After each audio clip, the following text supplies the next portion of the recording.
Isabel announced that she was wearing new pants today, so Leo just pursed his lips and decided to respect her choice.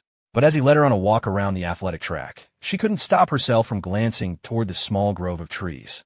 Leo noticed, on their fourth lap, he squeezed her hand and asked tentatively, "Feel like a little lip service? MHM." And so, under the cover of a dark and windy night, Leo once again led his little neighbor into the moral gray zone. When they left the track half an hour later, Isabel kept her head down, trailing shyly behind him, her face flushed a deep crimson. As he held her hand, she couldn't resist tracing little circles on his palm, whispering under her breath, "You're a bad person, Leo. Now I have to do laundry again." Huh. Leo looked back at her, confused. He still had no idea what any of this had to do with her pants. All he knew was that his little neighbor had absolutely zero resistance to his temptations. It was far too easy to lure her into the woods. That evening, in dorm room 311, Haley Xia and the others kept glancing curiously at the bathroom. Zoe Chong whispered, "Haley, what's up with Isabel these last couple of days? She's been spending forever in the bathroom, every night. Sounds like she's washing something." I don't know. I've been too busy binge-watching my K-dramas," Haley murmured, her mind racing. "This is a new development. Did she and Leo reach some new milestone I don't know about? This is unacceptable. I need to get the details tomorrow. I can't miss out on a single crumb of this ship." A while later, just as Zoe, Haley, and Jessie Chow were all glued to their desks, captivated by the latest episode of their show, the bathroom door creaked open. Isabel cautiously poked her head out. Seeing that no one was paying attention to her, she scurried out, clutching a small pair of pink panties, and quickly hung them on the drying rack. Then, with a perfectly composed expression, she pulled up a chair and sat down coolly beside Haley and the others, as if nothing had happened. No one noticed the new, damp addition to the drying rack. Back in the private room at the restaurant, after Leo left, Sean Xiao and the others sat in silence for a long time. Finally, Quinn Fan broke the quiet with a sigh. "Hey Sean, don't take it too hard. I already explained why I voted with Leo. It's better to get a result than to stay deadlocked. Don't let it get to you. This is just business. Disagreements are normal. It just means everyone is passionate about the studio and wants to see it succeed." Quinn stood up and walked over to Sean, patting his shoulder comfortingly. "If you guys aren't in a hurry, you can stay a bit longer. I gotta get back to the dorm. I have a gaming tournament with my roommates tonight." With that, he grabbed his things and left. Donrin stood up next, patting Sean's other shoulder. "Boss, you know I've got your back. But what's done is done, so don't dwell on it. If Leo's strategy causes problems down the line, I'll be right there with you to fix it. I gotta run to the optometrist to pick up my new glasses. They've been ready for a few days." After Don left, only Ruby Yu and Sean remained. Ruby opened her mouth to speak several times, but stopped when she saw the complex expression on Sean's face. She finally just shook her head and said softly, "Sean, Quinn, and Don are gone. We should go to—" Sean didn't answer right away. After another long silence, his voice came out raspy. "Ruby, before today, did you have any idea that Leo was such a dominant personality?" Ruby shook her head. "My read on him was the same as yours. He's always so easygoing at the studio, always joking around with everyone. I never would have guessed he could be this forceful." "Me neither." Sean sighed heavily. "If I'd known he would be like this, I would have thought twice about giving him the controlling shares and the veto power. In the end, it was my own arrogance. Once I found out he was just a freshman, I didn't take him seriously. I just thought he was a bold kid with a good eye." "Yeah, who could have known?" Ruby said with a wry smile. After a moment, Sean slowly rose from his chair, rubbing his temples. "I remember you specifically warned me, but I never thought Leo had any real ambition. Looks like I completely misjudged him." He sighed again. "Well, like Quinn and Don said, it's over now.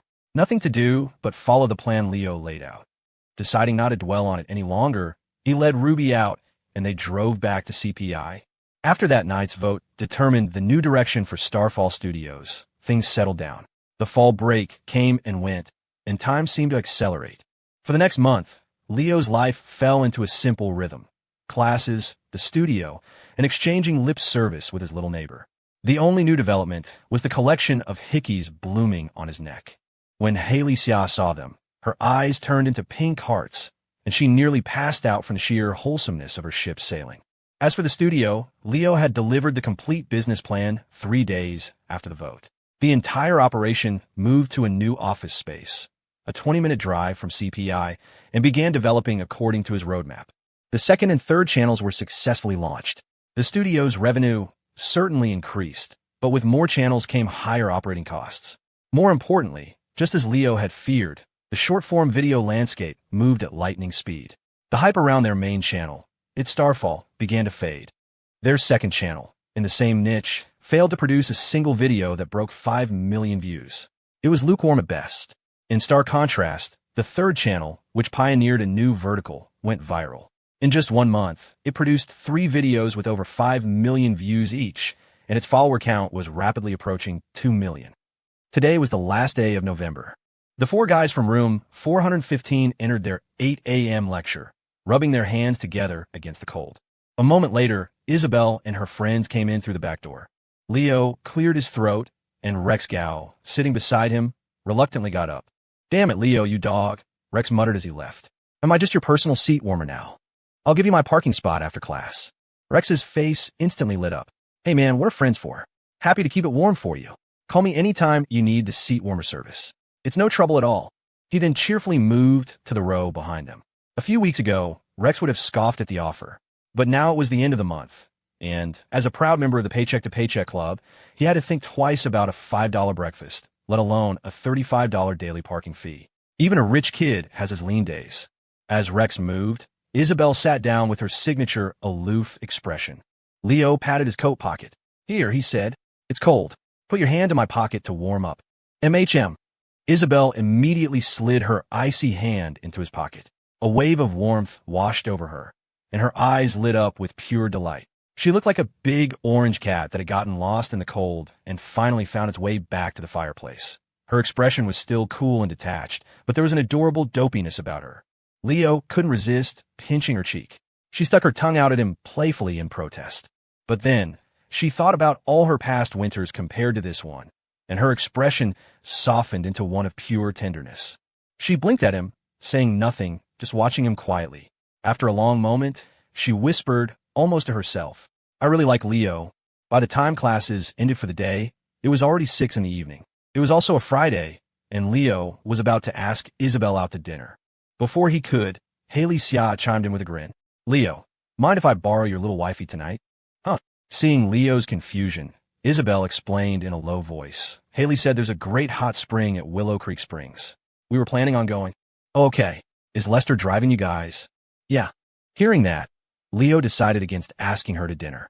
Tomorrow is Saturday, so they could just go then. He said his goodbyes to Isabel and her friends and headed back to his dorm. But not long after he got back, an idea struck him. He pulled out his phone and called Mark Zhang. "Mark, you should be getting off work soon, right? If you're free tonight, let me buy you dinner." "Sure," Mark replied. "I don't have any plans tonight." A short while later, Leo was driving to Starfall's new office. At 7, he picked Mark up. During work hours, Mark, like everyone else, called Leo Mr. Yeager, but after hours, they were on much more casual terms. Once they were seated at the restaurant, Mark let out a sigh. "Leo, you're seriously something else. I've been grinding away in Crestview for years since graduation and still haven't been able to buy my own car. You're not even done with your first semester of college, and you're already driving a $30,000 car. The comparison is just brutal." "Come on, Mark, it's after hours. Let's drop the formalities," Leo said. "I know you were making good money at your old company, probably 7 or 8 grand a month before commissions and bonuses. You could have bought a car if you'd wanted to. It's not as dramatic as you make it sound." To his surprise, Mark just gave a bitter smile. "It's not an exaggeration. You know, my ex and I got together in college. She always had expensive taste, and after graduation, she never found a steady job. So, I was basically supporting both of us. After our monthly expenses, whatever I earned went to her makeup and luxury goods. I never managed to save anything." He took a sip of his drink and continued. "Looking back, maybe that's why she cheated on me. Because I never bought a car, never saved up enough for a down payment on a house." Seeing Mark's somber mood, Leo decided to change the subject. He cleared his throat. "Hey, let's not talk about that. Actually, there was something I wanted to talk to you about tonight." "Oh yeah? Spit it out. You know you can tell me anything." Leo hesitated for a second before getting straight to the point. "So, as you know, the studio's 3 main channels are stable now. We're already planning the next batch of channels, 5 new ones, to be exact. But with our current staff, the workload for editing and managing 5 more channels is just too much. If we start recruiting now, the whole process of posting ads, screening applications, and interviewing will take at least 2 weeks. So I was thinking, since you used to work at a social media company, you must know a lot of people in the industry. I was wondering if you could." He trailed off, letting the implication hang in the air. Mark wasn't stupid. He immediately picked up where Leo left off. You want me to ask them if they're willing to jump ship? Exactly, Leo admitted freely. Of course, he didn't mention the most important part. It wasn't just about saving time. He wanted to use Mark to recruit a team of people who would be loyal to him. Building his own faction within the company might not seem necessary now, but Leo felt it was crucial. The vote with Sean and the others a month ago had been a wake-up call. His veto power wasn't enough. If the other partners united against him, he could easily be pushed out. He'd only won that vote because they hadn't seen it coming. Next time, he might not be so lucky. Mark didn't refuse. All right, I'll ask around when I get home tonight. But to be honest, Leo, I doubt anyone will be willing to move. Compared to my old company, Starfall is still pretty small scale. I know, but you've been at Starfall for almost 2 months, Mark. You know our potential. And more importantly, I can offer them double their current salary. Also, you would be the team lead for this new group. Mark's eyebrows shot up. A team lead. The base salary wouldn't change much, but the commission would be a hell of a lot higher. His mind was made up. All right, with that offer, I'll go all in. Great. By the time Leo and Mark finished dinner, it was past 9. Since Mark had been drinking, Leo offered to drive him home. But as soon as Mark got in the car, he rubbed his nose and mumbled, "Hey, Leo, can you drop me off at the Golden Touch Spa and Lounge?" What? Leo's eyes went wide as he stared at him in shock. Mark looked away sheepishly. Cough, adult stuff. Half an hour later, Leo pulled up in front of the Golden Touch. Mark unbuckled his seatbelt and got out. All right, Leo, I'm heading in. I'll get on what you asked about as soon as possible. Drive safe. Right. Mark, you be safe too, Leo said awkwardly, then drove back towards CPI. Just as he was approaching the campus entrance, he got a text for his little neighbor. Leo, I'm almost back at school. I want to see you. He quickly typed back. Okay, I'm almost at the gate too. I'll wait for you there. He pulled over by the entrance, but didn't see Lester's Maybach yet. He decided to kill time by scrolling through TikTok. Just as he put the car in park, he noticed a small, exquisitely wrapped square box on the passenger seat. Must be Mark's. He picked up the small package, and in the next second, his face flushed beet red. Holy crap, it's a baby stopper. Before he could even process it, there was a knock on his window. Startled, he turned his head. Standing right beside his car, somehow, was Isabel. Seeing Isabel standing outside his car, Leo's heart skipped a beat. In a panic, he shoved the small box into his pocket. Then, fumbling, he rolled down the window, trying his best to look natural. Hell, Lester sure drives fast, huh? Ha ha ha. Leo's voice trembled slightly, and he couldn't bring himself to look her in the eye. Isabel tilted her head, a hint of confusion in her eyes. What's wrong with you? And nothing, Leo stammered, waving his hand dismissively while silently praying she hadn't seen anything. She looked at him, finding his behavior even stranger, but didn't press the issue. She pursed her lips and said in her cool tone, "Take me to get something good to eat. I haven't had dinner yet." Leo knew that by good stuff, she meant the food trucks that lined the street next to campus. He composed himself, got out of the car, and asked, "You went to the hot springs with Haley and the others and didn't eat?" They ate. "But I wanted to eat with you." His heart warmed. He nodded, took her slightly cold hand, and smiled. All right, it's Friday, so the food trucks should still be open. Let's go. MHM. Isabel gave him a bright-eyed look, letting him lead her toward the row of food trucks. On the way, Leo held her hand with one hand and kept the other firmly in his pocket. He scanned the street for an opportunity to discreetly toss the offending object, but there wasn't a single trash can in sight. He couldn't just throw it on the ground. What if she saw? That would be impossible to explain. By the time they reached the food trucks, he still hadn't found a place to get rid of it. Damn it, he cursed internally. Isn't Crestview supposed to be some award-winning city? How can there not be a single trash can on this entire street? What's the mayor's complaint hotline? The moment they entered the bustling area, Isabel transformed into a fish back in water, her eyes full of excitement. She looked left and right at the steaming stalls, a small smile playing on her lips, looking for all the world like a ditzy anime heroine about to drool. Seeing her so happy, Leo's tension eased a bit. He held her hand tightly, afraid of losing her in the crowd. What do you want to eat? Her gaze drifted from stall to stall, before landing on one selling grilled squid. She narrowed her eyes and pointed. Those skewers look good. All right. Leo led her to the stall. Hey, 10 grilled squid skewers, please. You got it, the owner replied. But Isabel tugged on Leo's arm, pouting. I want 20, she whispered. I already ate. I can't eat that much this time, Leo said with a wry smile. Every time he brought her here, she would order a mountain of food from every stall she liked, but she could never finish it all. He always ended up being the human garbage disposal. Tonight, Having already had dinner with Mark, he really couldn't eat much more. If they bought that much, it would just go to waste. Oh wait, I could bring the leftovers back for Rex and the guys. Almost forgot. Little Rex is probably in the dorm gnawing on dry ramen right now, he thought. After buying the squid, Isabel plucked them from the bag one by one as they walked. They'd only gone a few steps when she stopped again, looking back at him with pleading eyes. Leo, I want a noodle bowl too. You got it. Leo bought her a noodle bowl without hesitation. And so they continued, eating their way through the street. Before they even reached the end, Leo's hands were full of various snacks: grilled squid, a noodle bowl, takoyaki, fried noodles, spiral fries. Even though he had deliberately ordered single portions, Isabel wanted one of everything she saw. In the end, there was still a lot left over. Leo looked at the pile of half-eaten food in his hands and sighed. That's enough. No more. You've already had a bite of all of these, so I can't really give the leftovers to Rex and the guys. Isabel lifted her chin coolly. You're not allowed to give it to anyone else. Only you can eat it. Are you trying to make me explode? Leo sighed dramatically. But, abiding by the sacred principle of never wasting food, he dutifully finished off everything she had left.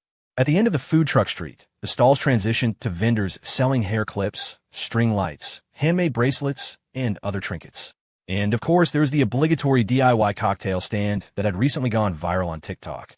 Leo was about to lead Isabel through the exit and back to campus, but it was getting late, and many of the vendors were trying to make a few last-minute sales. As they passed a handbag stall, the middle-aged owner's eyes lit up, and he immediately approached them. Hey, beautiful, come take a look at these bags. You have such great style. A new bag would look amazing on you.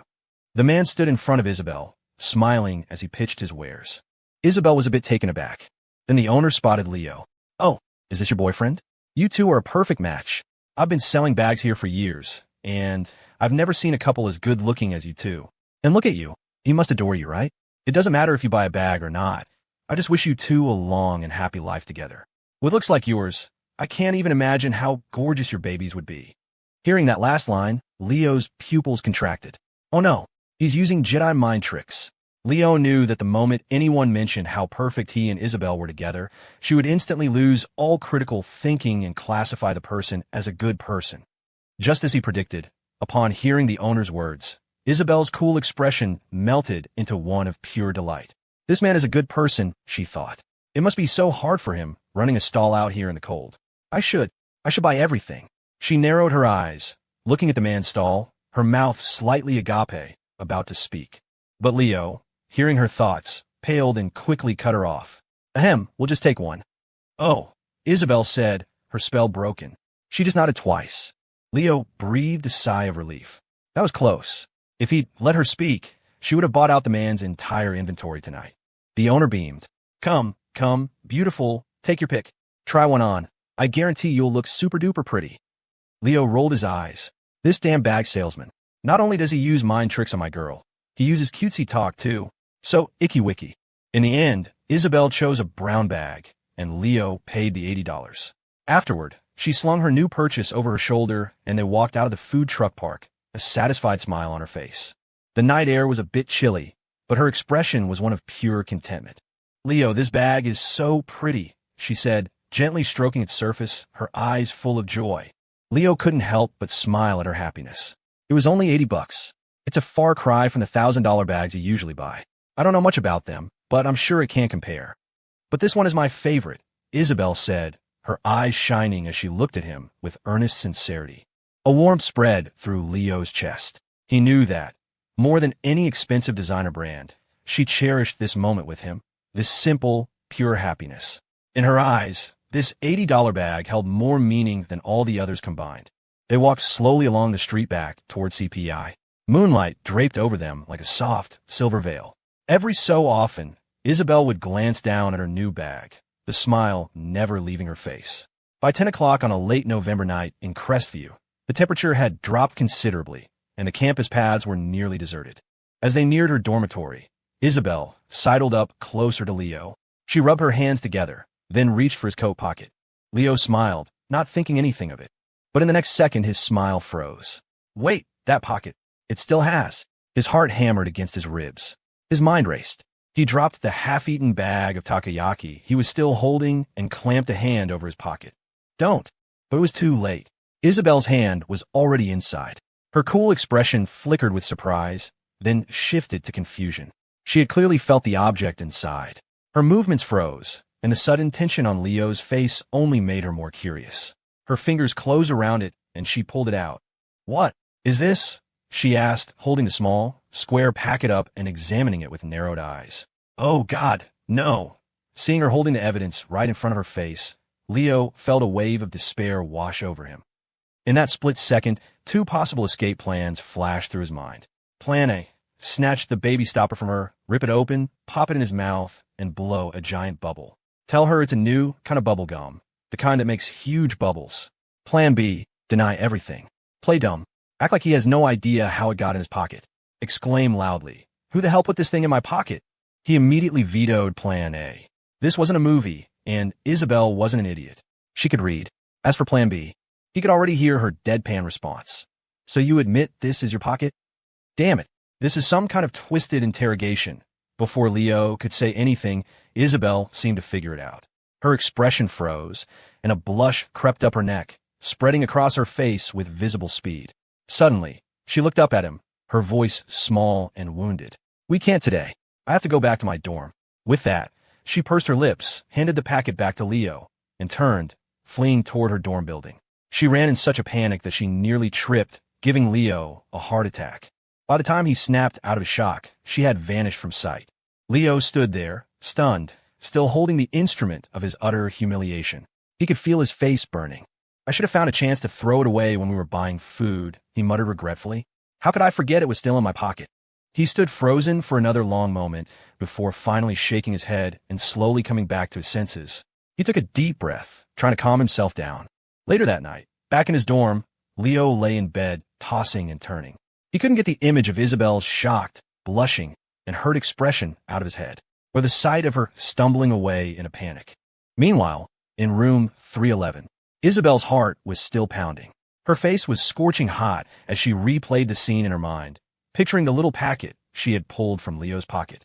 Haley, fresh from her shower, saw Isabel's flushed face and grinned. "Isabel, your face is so red. What kind of trouble did you and Leo get into this time?" Isabel shook her head frantically, her eyes wide and dazed. Her reaction only made Haley more suspicious. She leaned in closer, studying Isabel's face. "You too. You didn't." Isabel's face tightened in panic. "I didn't go to a hotel with Leo."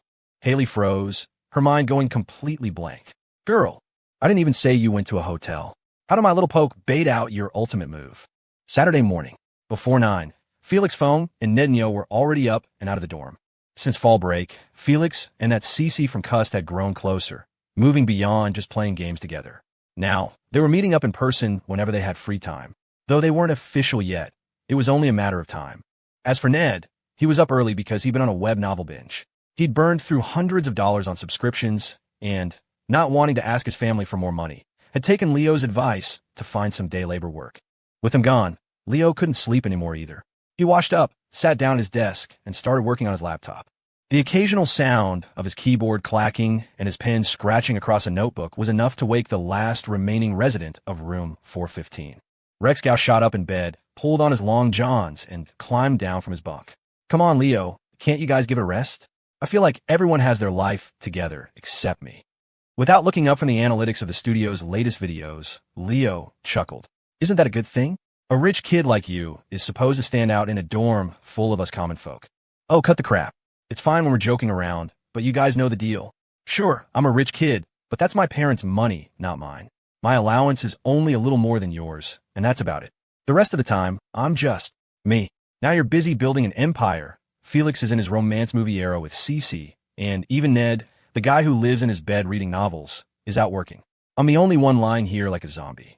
Rex's voice was laced with genuine frustration. He reached for his pack of cigarettes, but it was empty, just like his purpose-filled days. The empty box only made him feel worse. Leo asked casually, "Didn't you take my advice and get that part-time job at the boba shop? Why'd you stop going?" At the mention of this, an embarrassed look crossed Rex's face. He rubbed his nose and stammered for a bit before finally admitting, "It's a long story. Basically, my attempts to pick up girls were a little too obvious, and the manager found out. So she fired me." "You're really something else," Leo said, finally turning away from his work to give Rex his full, unimpressed attention. "Couldn't you have been a little more subtle?" Hitting on one girl a day is one thing. Were you trying to flirt with every single customer? Rex grinned sheepishly. It's not my fault there are so many pretty girls out there. So, how many numbers did you get? A lot originally, but to avoid getting my account flagged for adding too many people, I made a new burner account just for it. When a manager found out, she not only fired me, but she also confiscated my pickup account.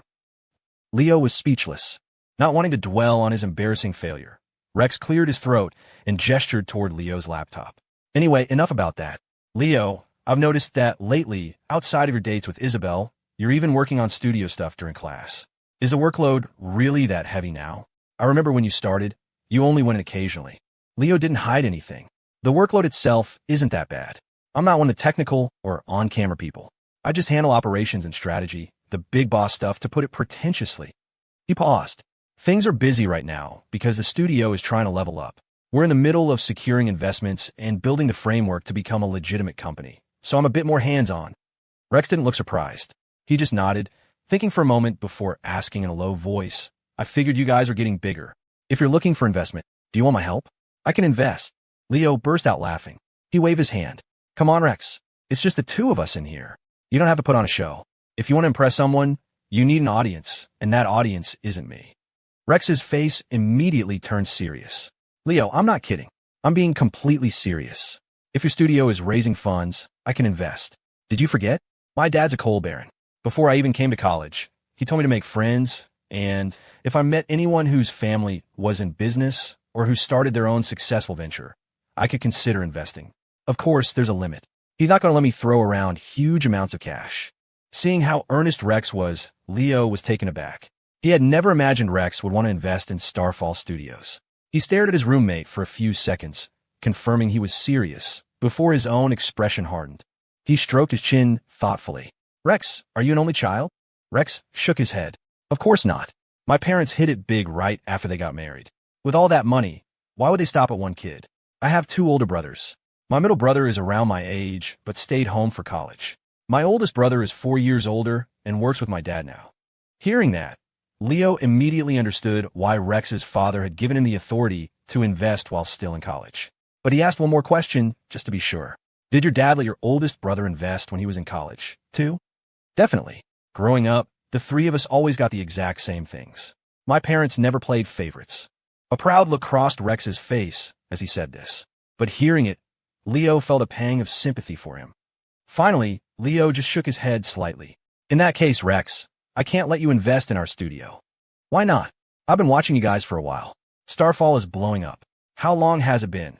And you already have multiple channels with millions of followers. And you've already cleared over $1 million in revenue, right? If you get funding now, you're guaranteed to succeed. If my investment pays off, my dad will have to take me more seriously. Plus, we could work together. It's a win-win-win. Rex grew more and more excited as he spoke, as if he could already see his triumphant future. Seeing him like this, Leo didn't have the heart to tell him the potentially harsh truth. Leo stared at Rex for a long moment, carefully choosing his words. Rex, if you were an only child, I'd take your money without a second thought. But you're not. If you invest, and it fails, it will make you look incompetent in your father's eyes. One failed investment might not mean much on its own, but what if, right around the time you fail, your two brothers happen to make a brilliant investment or broker a great deal? Suddenly, your failure becomes glaring. If you were in your dad's shoes, what would you think of a youngest son like that? Leo put a hand on Rex's shoulder, his expression heavy with meaning. That's why I can't let you invest in us. You have to understand, we're in the internet video game. This industry can make you a millionaire overnight, but can also knock you off your pedestal just as fast. We're still just a small studio with almost no ability to absorb risk. If you invest and anything goes wrong, this will be counted as a failure, and everything I just described could happen. Rex's eyes widened in surprise. He opened his mouth to speak several times, but couldn't find the words. After a moment, his surprise shifted to a more complex emotion. He was silent for a long time before finally speaking again. Wow, Leo, I didn't realize you'd thought all this through for me. I know all that, and you didn't have to be so gentle about it. I'm well aware that the reason my dad gives us 3 boys the same resources is to see which of us is fit to take over his empire. He let out a short, humorless laugh. But I'm not as clueless as I look. I know that this stage, fundraising, is the hardest part for a studio your size. I've seen countless startup founders trying to court my dad, taking him to dinner, sending him gifts. Almost all the ones who failed to get funding ended up going bankrupt. He looked Leo straight in the eye. I really see you as a brother. That's why, even knowing the risk of failure, I wanted to help you out. I have to invest in something, so why not invest in a friend, right? Despite Rex's casual tone, Leo's serious expression didn't change. He shook his head again. Rex, precisely because you see me as a brother, I see you as a true friend. And as your friend, I can't lead you down a path with such an uncertain ending. The conversation is over. I can't accept your investment. At least, not at this stage. If you're determined, then wait until the studio is stable enough to manage risk. That way, even if you don't make a profit, you won't take a loss.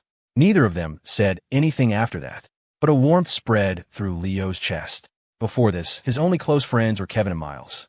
Today, Rex had shown his true colors. Of course, Leo wasn't entirely surprised. He had long suspected that Rex wasn't just the emotionally dense, girl-crazy rich kid he pretended to be. Leo had overheard him on the phone with his family many times. He was always respectful and genuinely concerned about how things were at home. More importantly, when they were out, Rex never let any of his friends be embarrassed. A truly clueless rich kid wouldn't pay attention to those details. As for why he acted that way, well, some people only show how cool they really are when it counts. Fine, have it your way. Reject my investment, Rex huffed, his bravado returning. But do you have any idea whose investment you just turned down? The investment of the third young master of the Gao family of West Virginia. He snorted haughtily and stomped off to the bathroom. As he washed up, he started belting out a rebel anthem. Silence will be misread, so attack is the best defense. Don't let them taint this purity. Put on someone else's mask, yeah? Listening to Rex's caterwauling, Leo just smiled and shook his head. A little while later, he packed his things and drove to the studio to handle the day's work. At 5 in the afternoon, Leo drove back to the CPI campus entrance. As he stopped at the red light at the intersection, he spotted Isabel standing on the sidewalk. She was the picture of cool elegance in a trench coat, her hands tucked into her pockets. He pulled up to the curb, rolled down the window, and smiled. Get in, it's freezing out here. By the way, what do you want for dinner? Isabel's eyes narrowed slightly. Let's eat at home. Huh, we're out of groceries at the Maplewood. We'd have to go to the supermarket first. Let's eat at the estate. Leo's breath hitched, and he instinctively clenched his legs. He knew what this meant. Whenever she suggested spending the night at the Thornton estate, it was a trap. Once he was there, he was never getting out. His devious little neighbor always found a way to trick him into staying over. Then, in the middle of the night, she would find some excuse to sneak into his bed. Over the past month, he'd heard them all. The last time, her excuse was that she'd had a sleepwalking problem since she was a child. Leo let out a cold laugh and decided to call her bluff. All right, spit it out. If I stay at your family's estate tonight, what's your excuse for sneaking into my bed this time? Isabel lifted her chin, her tone perfectly matter-of-fact. No excuses tonight. I just want to sleep with you. Huh? No excuses tonight. I just want to sleep with you. Huh, all right then. So we're not even pretending anymore. Just coming right out with it. Seeing Isabel's dead serious expression, Leo couldn't help but laugh. So, you go to Hot Spring one time and come back completely unfiltered? The act is over. She snorted, her tone still cool. Haley said a little contrast now, and then would make you like me more. Leave it to Haley, Leo thought. That girl is a masterclass wingwoman. Truly an artist at work. But he was secretly thrilled. Little does anyone know, I can hear her thoughts. So this isn't really contrast. She's just finally saying her inner monologue out loud. Just then, Leo saw the Maybach parked up ahead. Lester got out of the driver's seat and walked around the car, a troubled look on his face. Leo got out of his own car and turned to Isabel. Is Lester coming back to the estate with us tonight? Yeah, she nodded. Together, they walked over to Lester, who greeted them with his usual warm smile. Mr. Yeager, are you heading to the estate tonight? We are, Isabel replied cheerfully, her eyes soft as she looked at Leo. Lester's smile faltered. Mr. Yeager, I'm afraid I'll have to trouble you to drive Miss Thornton home tonight. There seems to be something wrong with the car. I need to take it to the dealership to get it checked out. What? The car's broken? Leo was surprised. He figured a $100,000 luxury car would be immune to such problems. Seeing Lester's strained expression, Leo said, No problem, I can drive. In that case, you should ride with us to the estate, Lester. It's too cold to be standing out here. Just call Ron and Hugh to come take the car to the dealership. You can't be waiting out here in this weather. You'll catch a cold. Lester looked stunned. I couldn't possibly. There's nothing to it.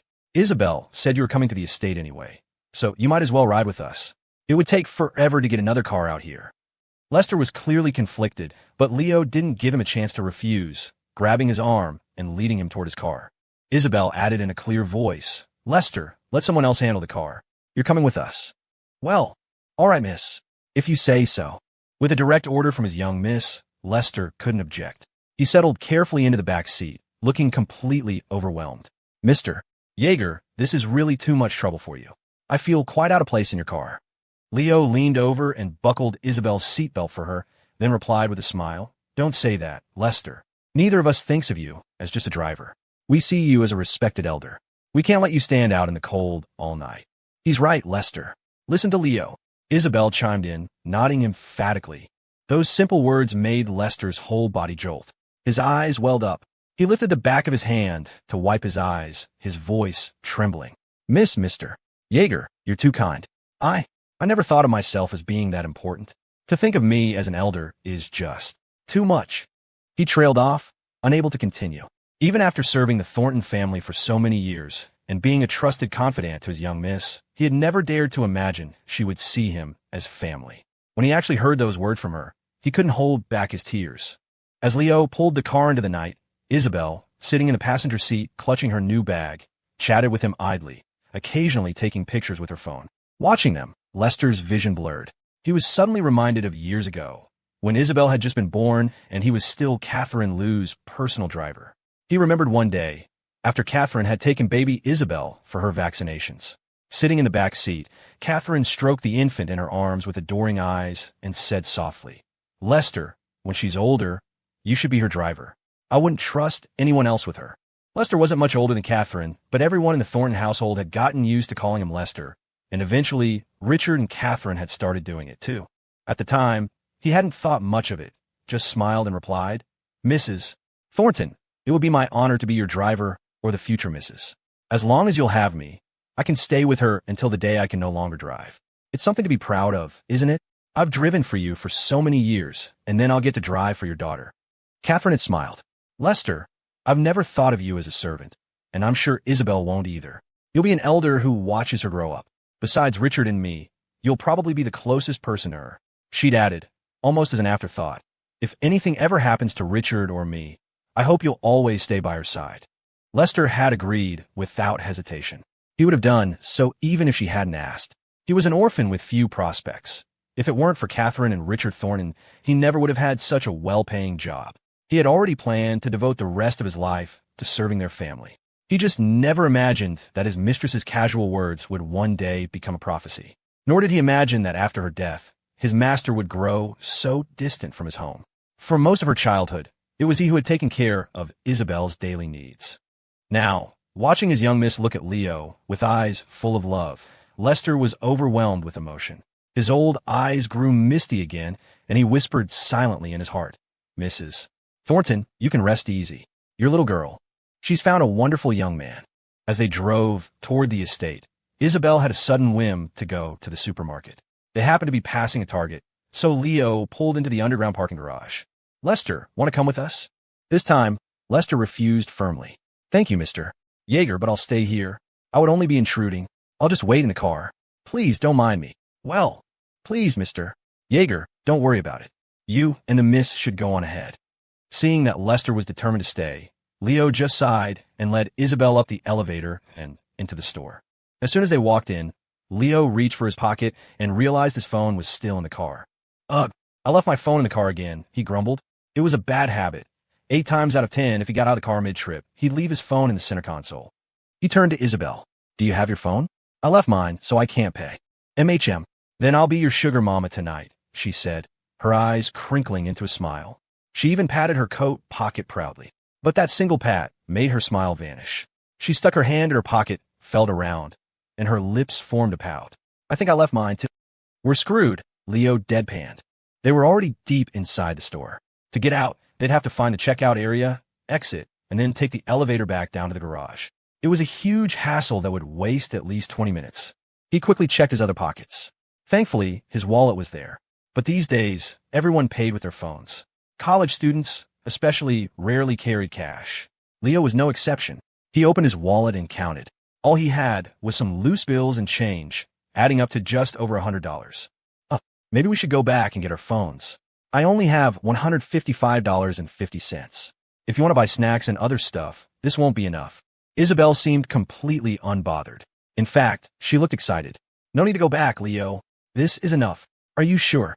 Isabel's eyelashes fluttered. I'm very easy to take care of. I'm not a big spender at all. Leo held his breath, then reached out and pinched her smooth cheek until a faint pink mark appeared. He had to admit, she was a far cry from the Ice Queen who had first moved in next to him at the Maplewood. So this is what cute looks like, he thought. But he still snorted playfully. You say that with a straight face? Back at the food trucks, if I hadn't stopped you, you would have bought out that guy's entire stall. Isabel's eyes went wide. Leo, did you install a camera inside my brain? Leo chuckled. Don't need one. When you bend over, I can just… never mind. Let's just say I know you well. He quickly corrected himself. Crap, he'd been hanging around Kevin too much. The next second, he heard her inner voice. Coward. You wouldn't dare even if I did. Oomph. Leo's eyes widened. Wait, is that a wholesome thought? Who programmed her to think like this? His eye twitched. He cleared his throat to change the subject. All right, let's go.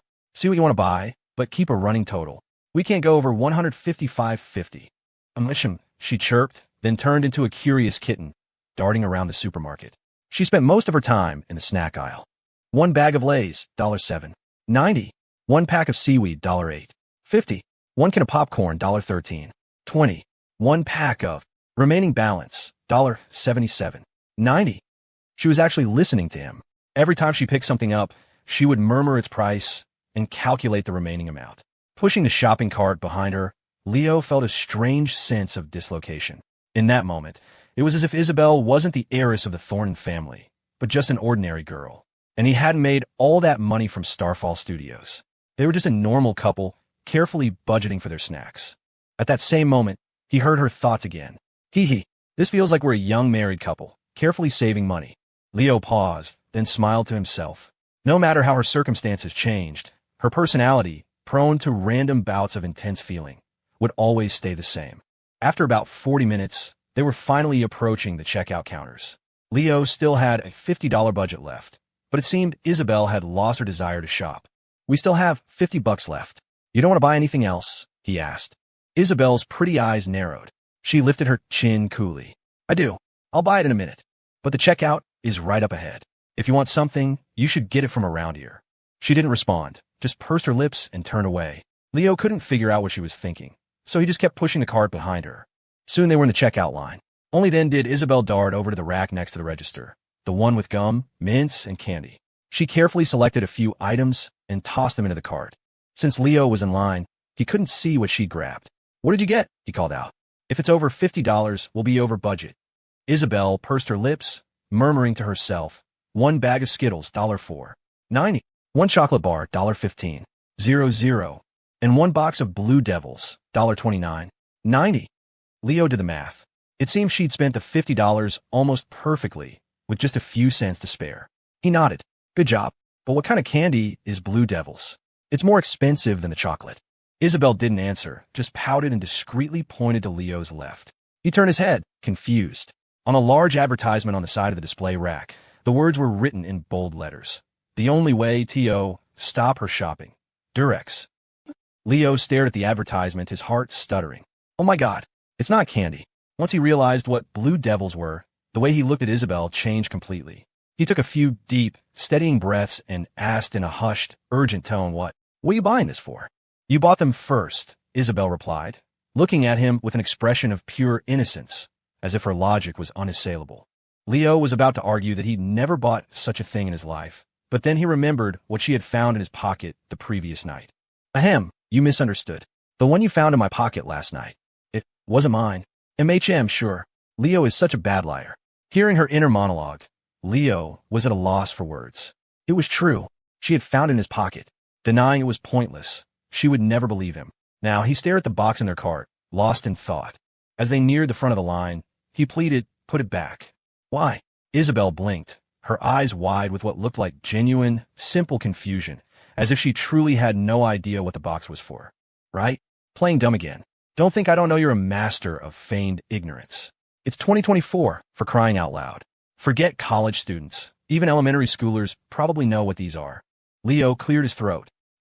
We don't need this. Isabel's eyes widened, and her voice took on a wounded tone. Leo, you're a bad person. Haley said, this is to protect me. You don't want to protect me. In the end, under Isabel's firm insistence, Leo bought the $29.90 box of Durex. The cashier was a rather handsome young man. When he saw the demure-looking Isabel standing beside Leo, his face was a mask of pure envy and admiration. He might as well have had "you lucky bastard" tattooed on his forehead. Leo could only laugh bitterly to himself. Lucky my ass. We haven't even gotten to that stage yet. My backup phone doesn't need a case yet, okay? After their shopping trip, Leo drove Isabel back to the car, and they continued on their way to the Thornton estate. Lester glanced at the shopping bag, filled mostly with snacks, and chuckled. Mr. Yeager, back when Mr. Thornton was still working in Crestview, he was very strict with the miss. He rarely let her eat things like this. A few snacks won't hurt anything. Banning them completely is just scaring yourself for no reason. I grew up eating this stuff. I even ate those 50-cent spicy jerky sticks, and I turned out just fine, Leo laughed. Sure, a lot of snacks were just chemical concoctions, but they weren't going to kill anyone. If they did, they wouldn't be on supermarket shelves. Before Lester could reply, Isabel nodded from the passenger seat, her eyes shining as she told him, Leo's a good person. But Miss, Lester asked, did you and Mr. Yeager only buy snacks at the supermarket? Isabel narrowed her eyes and shook her head coolly. We also bought Blue Devils. Hearing her announce their extra item so casually, Leo's hands clenched on the steering wheel, making the car swerve slightly. Thankfully, they were in the suburbs by then, with few other cars on the road. Isabel, who taught you to share every single detail? You can buy it, but you don't have to announce it to the world. Is it something you just say out loud? To his immense relief, Lester just looked puzzled. Blue Devils? I thought that was a children's cartoon. You can buy that at the supermarket now? I really am getting old. I can't keep up with you young people anymore. Leo's heart, which had been lodged in his throat, finally dropped back into his chest. Thank God. Lester has no idea what she's talking about. He glanced over at Isabel and found her watching him with a sly, knowing half-smile. Leo had a distinct feeling. Ever since her hot springs trip with Haley, something had changed. It was like a switch had been flipped. Meanwhile, in New York City, inside the Thornton villa, Landon Archer and Sharon Thornton sat facing each other. Landon handed her a file folder. Aunt Sharon, this folder contains all the information on the boy who's always around Isabel now, Leo Yeager. I also found out he started a social media studio with some of his classmates. The detailed report is in there. Sharon took the folder and flipped through it casually.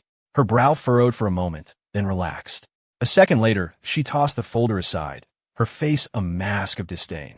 I can't believe this boy is trying to be an entrepreneur in college. It may look like he's had some minor success, but to think he could ever be on the same level as our family is impossible. This is nothing more than a child's pathetic struggle. Even if he worked his entire life, he could never reach the heights the Thornton family has. The file contained a comprehensive overview of Starfall Studios, from its first channel to its most recent, and even included information on every one of its brand partners. Landon had compiled it all himself, but Sharon had barely glanced at it. To her, no matter what Leo did, he was just an insignificant ant. In the face of a giant like the Thornton family, what could a tiny studio, not even big enough to be called a shell company, possibly do? More importantly, her own driver and confidant, Jonathan, had already provided her with this information. She hadn't mentioned it because she was testing Landon. If he were secretly on Isabel's side, he likely would have hidden these facts. Seeing Sharon's dismissive attitude toward Leo, Landon remained impassive. It seems this Leo likes Isabel, and she has unusual feelings for him as well. Sharon feigned surprise, then sighed dramatically. Landon, you know I'm pregnant, and with Isabel away at college in Crestview, I've been so busy between my health and helping your uncle with the company that I haven't been able to keep a close eye on her. I had no idea she was getting so close to another boy. To be honest with you, since you and Isabel grew up together, I've always seen you as the best possible match for her. Landon smiled faintly. You misunderstand, Aunt Sharon. I'm not showing you this to blame you. I've been out of the country for years. It's only natural that Isabel would get close to someone else. It's just that there are too many people in this world who don't know their place. They're commoners who want to climb into a world that doesn't belong to them. I know you have people watching over her, so you would have found this out eventually. He paused, his voice turning cold. I'm telling you this first because I want to be the one to deal with him. Sharon's eyes narrowed slightly, but she remained silent. Landon continued. Aunt Sharon, I know that besides me, Isabel has never really had any friends, and her relationship with you has always been strained. That's mostly due to her personality. But this Leo has managed to evoke these feelings in her, which means he's more than he appears. His Starfall Studios is apparently seeking investment now, looking to become a proper media company. He leaned forward slightly. I want to approach him. I'll invest in a studio as a patron, once it reaches a certain height. Well, as an investor, I naturally have a right to withdraw my funding at any time. He didn't have to spell it out. Sharon understood perfectly. She considered it for a moment, then said, Landon, if you dislike this boy, I can just... Thank you, Aunt Sharon. Landon cut her off, shaking his head. But doing it that way would only make Isabel resentful. I want to crush him completely, to make her lose all hope in him. I want her heart to belong only to me, without any lingering affection for some mediocre commoner. As he spoke, a flicker of viciousness crossed his eyes, which Sharon did not miss. She was very pleased. Feigning reluctance, she hesitated for a dramatic moment before nodding. All right, I won't interfere in you young people's affairs. But if you run into any trouble, you can always come to me. Don't worry, Aunt Sharon. He's just a low-class nobody. Speaking of which, our family has a new project my father has put me in charge of. I've just returned to the country and don't have many connections. Since you're helping Uncle Richard now, I was wondering if you could take a look and see if you could help me. Landon gestured for his assistant to bring over another file. At the mention of an Archer family project, Sharon's casual attitude vanished. She took this file seriously, reading it intently. A flicker of triumph lit her eyes. If she could get her hands on this project, her own plans could be accelerated. But not wanting to tip her hand, she maintained a thoughtful expression for a long time before finally saying, as if troubled, Landon, I'll have to discuss this with your uncle. But with me here, you can rest assured. Even if he doesn't agree, I'll find a way to help you. Really? Landon's face lit up with feigned joy. Thank you, Aunt Sharon. Don't mention it, she said with a slight smile, then called for a maid to brew some tea. In a corner she couldn't see, a faint, knowing smile touched Landon's lips. Back in Crestview, at the Thornton estate. Even though Leo had been here several times, he still couldn't help but marvel at the sheer opulence as he drove through the gates. It must be nice to be rich, he thought. Unlike his previous visits, when the estate had seemed deserted except for the guards at the gate, this time the main house was staffed with several maids and housekeepers. It was clear Isabel wasn't planning on using any flimsy excuses to get into his room tonight. After they entered the house, Lester asked with a smile, Mr. Yeager, what would you like for dinner? I'll have the chef prepare it right away. I'm good with. Before Leo could finish, Isabel cut him off. I'm cooking tonight, Leo. Lester. Both of them stared at her, their eyes wide with shock. They both knew she couldn't cook. She either ate at restaurants or had a private chef. Would the food even be edible? Lester opened his mouth, tentatively asking, Miss, are you joking? Isabel looked taken aback, then pouted at him. You're a bad person, Lester. Ahem, very well, miss. I'll go inform Martha to assist you. Lester wiped his forehead, though there was no sweat there, and turned to find the head cook. Before he left, however, he whispered to the head butler, Get Dr. Chin on the phone immediately. Tell him to report to the estate. The miss is cooking. Well, at the very least, we must ensure Mr. Yeager's safety. The butler, grasping the severity of the situation, quickly stepped aside and made the call. Once they were alone, Leo asked in amazement, You can cook? Isabel lifted her chin coolly. You just sit on the sofa and be good. Dinner will be ready soon. Shouldn't I help? No, she said firmly, then spun around and marched toward the kitchen. Leo stood frozen in the living room, swallowing hard. He seriously wondered if he would make it out of the Thornton estate alive. About an hour later, the maids began carrying several beautifully plated dishes from the kitchen and arranging them on the dining table. A moment later, Isabel emerged, wearing a pink apron, a proud look on her face. Her eyes screamed, Praise me now. Leo's jaw dropped as he looked at the magnificent feast. You made all this? MHM. Martha just gave me a little guidance. Right, Martha? Isabel pursed her lips and looked pointedly at the head cook standing beside her. Martha glanced at her young miss, then at Leo, and managed a strained smile. Yes, sir. I was merely assisting the miss in the kitchen. Leo picked up his chopsticks and tried a piece of meat. He understood immediately. He could just picture it. Martha doing all the cooking while Isabel stood beside her in an apron, pointing and giving orders, then taking all the credit. What a perfect flipping of the script. After Leo and Isabel finished dinner, maids cleared the table. As they worked, Leo recognized two of them, the same pair he'd accidentally seen when Isabel was showering on his first visit to the Thornton estate. He caught the distinct look of gratitude in their eyes.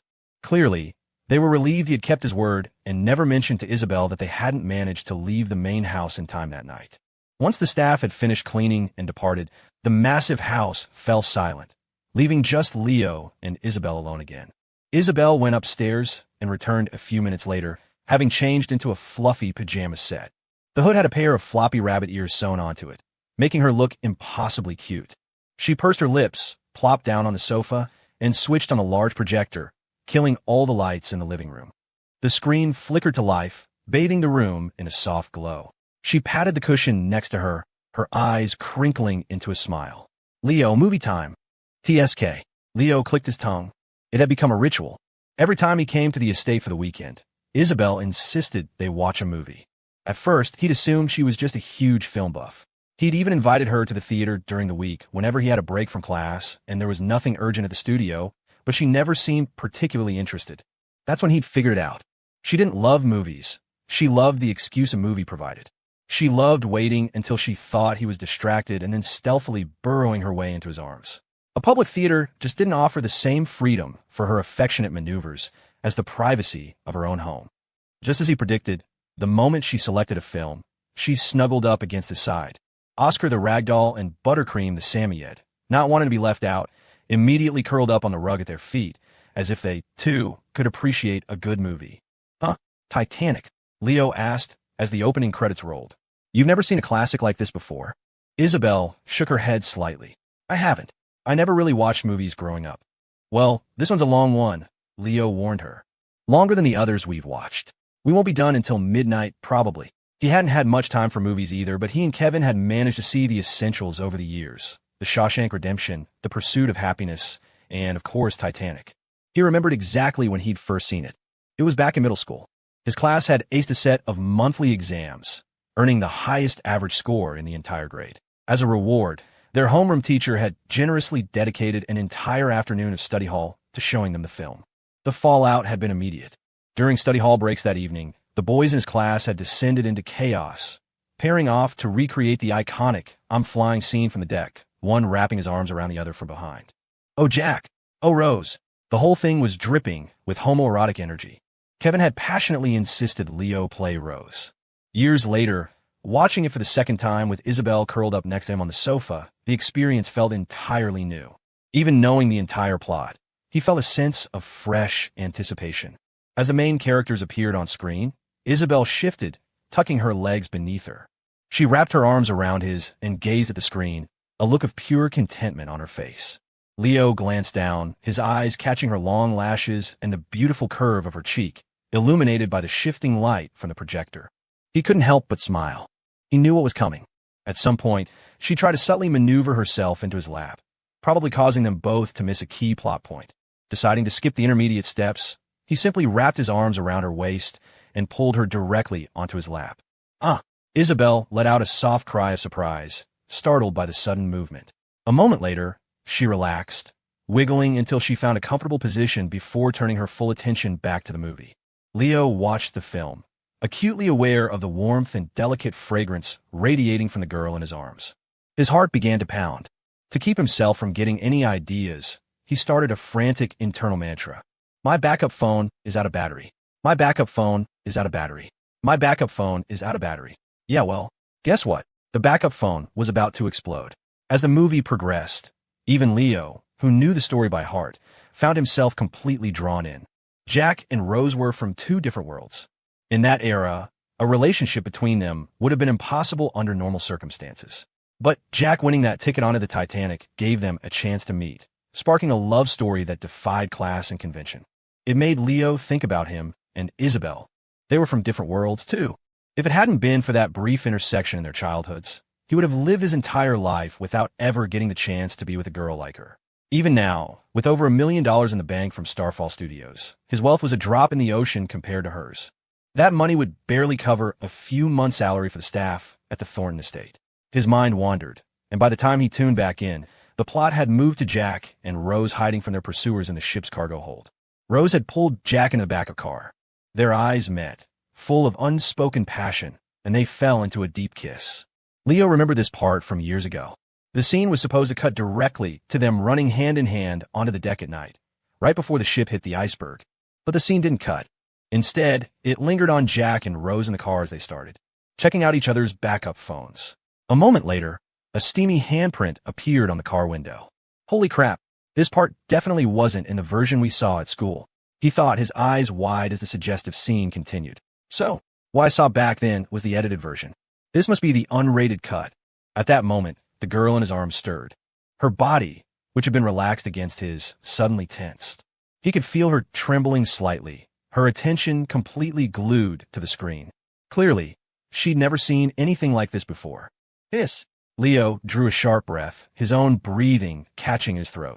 As soft moans filled the room, Leo cleared his throat loudly, trying to break the increasingly awkward tension. Before he could say anything, Isabel tilted her head back, her face illuminated by the screen, and asked with wide-eyed innocence, "Leo, what are they doing?" Leo rubbed his nose, feeling a hot flush creep up his neck. They're checking out the backup phone. Question mark. Isabel's eyes were filled with a pure, unadulterated confusion. She stared straight into his eyes, a universe of liquid light swirling in her gaze. "Leo," she said softly, her voice a breath against his skin. "I want to see your backup phone, too." "Leo, I want to see your backup phone, too." There was absolutely no way she was seeing the backup phone. But that didn't stop it from pressing insistently against her. After a few more agonizing moments, the movie finally cut away from the steamy scene to the tense sequence of the ship approaching the iceberg. The immediate crisis on screen pulled both their attentions back, and the awkwardness of the previous moment was temporarily forgotten. As the disaster unfolded, the panic on the ship grew more and more intense. Leo held Isabel tighter, as if he could shield her from the on-screen tragedy. She burrowed into his embrace, her eyes fixed on the screen, her face a mask of tension. During the film's climax, as Jack and Rose fought for survival, their love shining all the brighter in the face of death, even the usually aloof Isabel was deeply moved. In the dim light, Leo could see her eyes glistening with unshed tears. When the credits finally rolled, she remained silent for a long time. The only sound was the soft drip of her tears landing on Leo's hand. He gently squeezed her cheek, wiping the tears away with his thumb. Isabel looked up at him, her eyes red-rimmed and serious. "Leo, if we were ever in a situation like that, a life-or-death moment, you're not allowed to do what he did." Leo laughed. "It's 2018. Technology is a lot better now. Even if we took a cruise, we wouldn't hit an iceberg." "I know, but other things could happen," she insisted, her expression still deadly serious. "It could be a different situation, but the same outcome. I don't want you to leave me alone in this world." Seeing how earnest she was, Leo's tone became serious too. "If something like that really happened, I'd definitely make the same choice as him." "No. Well, we can't just do nothing and both die. What a waste that would be," Leo said helplessly. But she wouldn't let it go. "I don't care. You can't leave me alone. I would rather die with you." Looking at the absolute conviction on her face, Leo felt a strange sense of wonder. She had never been this insistent about anything he disagreed with before. Yet here she was, stubbornly arguing about a hypothetical situation that would almost certainly never happen. It was clear that if that day ever came, she truly didn't want him to leave her behind. A warmth spread through Leo's chest, and he felt a prickling in his nose. For so many years, he'd never experienced this kind of profound connection. But today he realized there was a girl in this world who would rather die with him than live without him. He stared at her determined face for a moment before a smile broke through. He reached up and playfully ruffled her hair. "You're not allowed to imagine such unlucky scenarios. Neither of us is allowed to die." "Okay," Isabel murmured, still seemingly lost in the movie's emotional aftermath.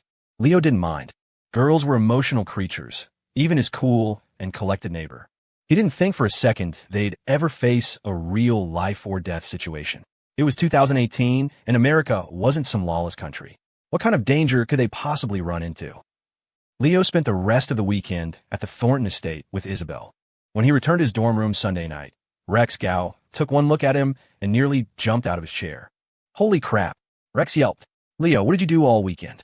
Look at those dark circles. Dude, you need to spend less time on those special interest subreddits. Even I've cut back.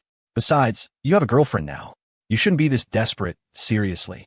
Watching Rex's exaggerated performance, a muscle in Leo's jaw twitched. "Get lost," he grumbled. "I don't even go on Reddit." "Then what's with the raccoon eyes?" Leo sighed. "I spent 2 days at my neighbor's place. This is the result." "Whoa, Rex's eyes widened in shock, his body trembling. The next second, his face contorted into a mask of disbelief. Wait, you don't mean you and Isabel? You already went all the way?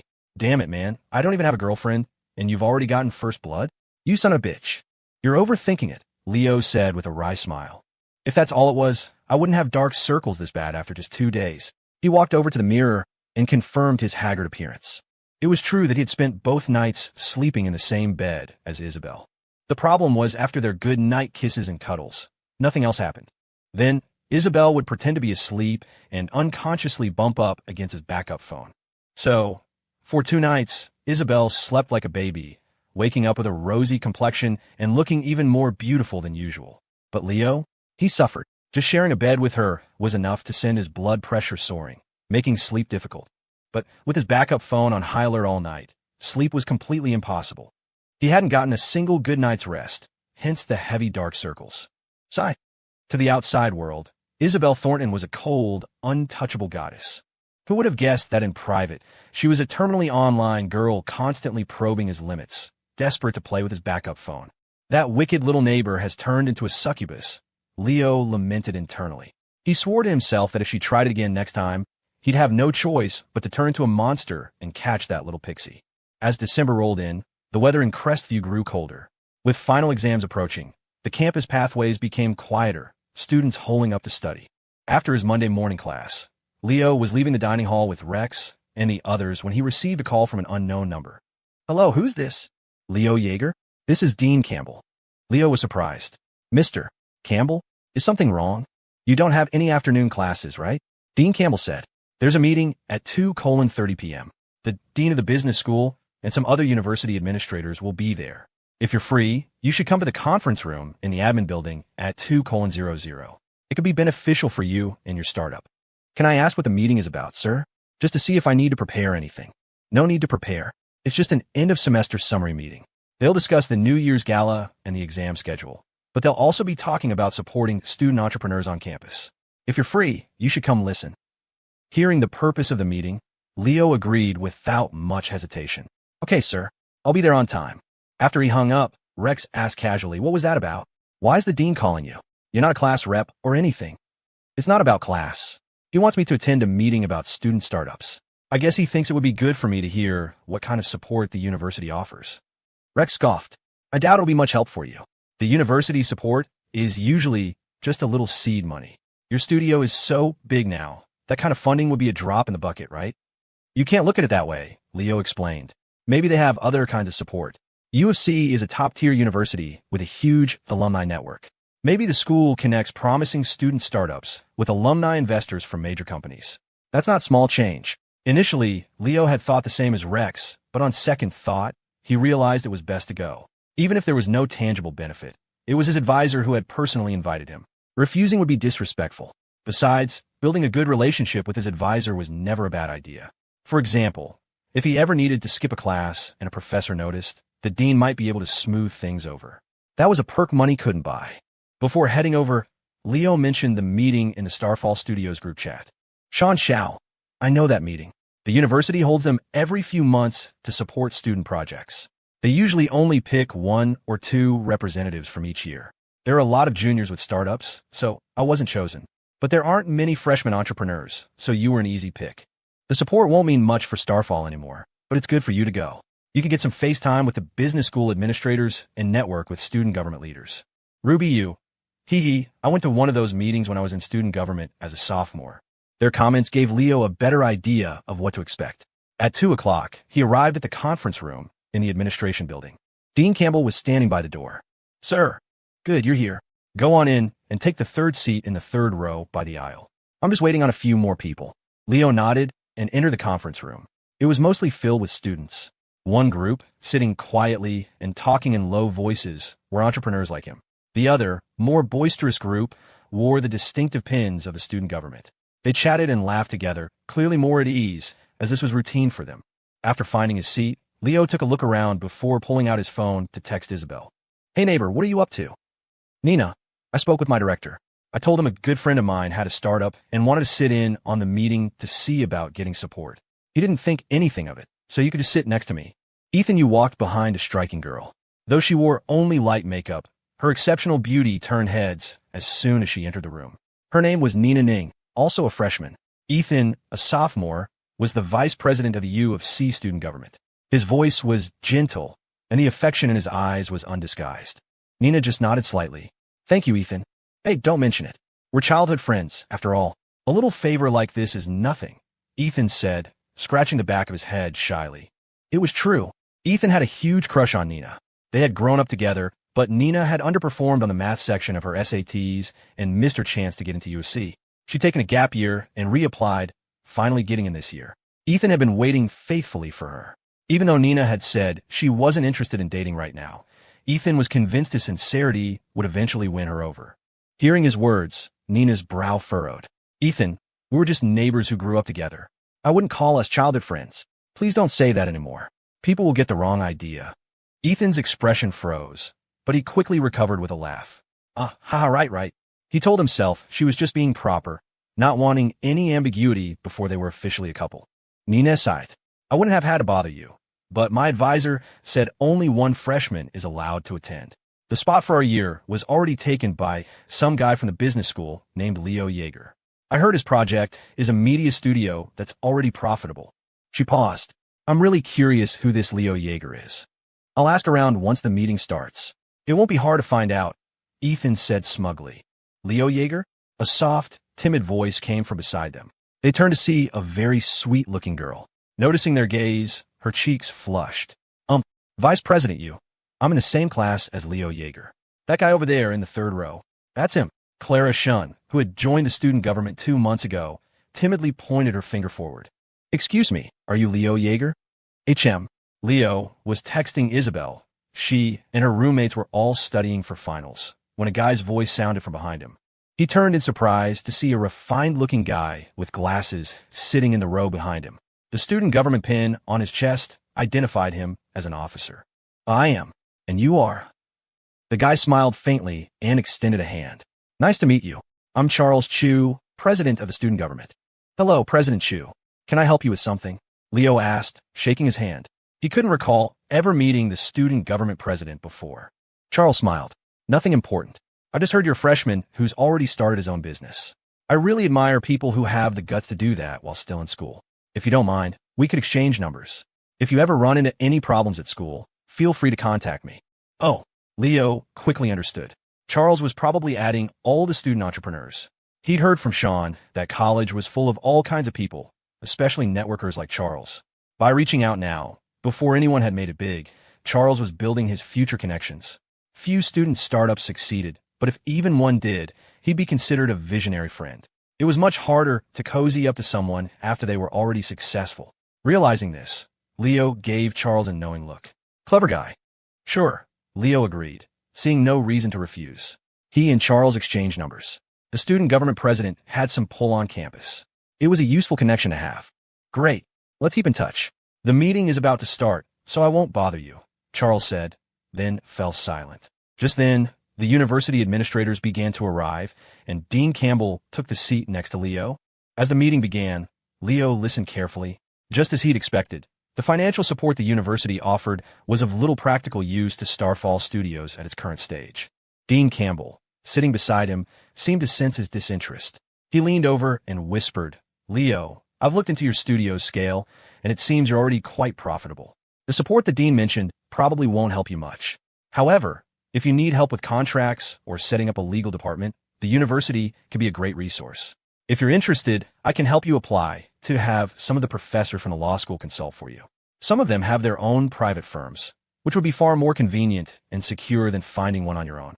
Hearing this, Leo's eyes lit up. Starfall was indeed in the process of forming a legal department. This was an excellent opportunity. Thank you, sir. I'll write up a proposal. Whenever you're free, could you help me submit it to the right person? Of course, Dean Campbell nodded. Soon, the meeting ended, and the administrators filed out. Leo stood up, ready to leave, when he saw a familiar face walking toward him. Clara? You're in the student government. Leo was surprised to see the official pin on her chest. Clara Shun blushed. Yes, I'm the vice director of the outreach department now. She bit her lip and then gestured behind her. Leo, this is our student government vice president. He wanted to meet you, so I thought I'd make an introduction. The vice president? Leo thought, surprised. First the president, now the VP. Is starting a business on campus really this big of a deal? Before Leo could speak, Ethan Yu stepped forward. Hi, I'm Ethan Yu, Student Government VP. This is my friend, Nina Ning. She's a freshman like you, and she also has a startup project. I thought since you're both freshman entrepreneurs you. Ethan paused, looking reluctant. But after a glance at Nina, he continued. You could exchange contact info and share your experiences. Leo looked at the beautiful girl beside Ethan, who had a hint of pride on her face. He immediately sensed Ethan's feelings for her and understood the situation. Besides, adding another girl's number could stir up a storm with Isabel, his resident jealousy expert. He smiled politely. Sure, President Yu. Let's add each other.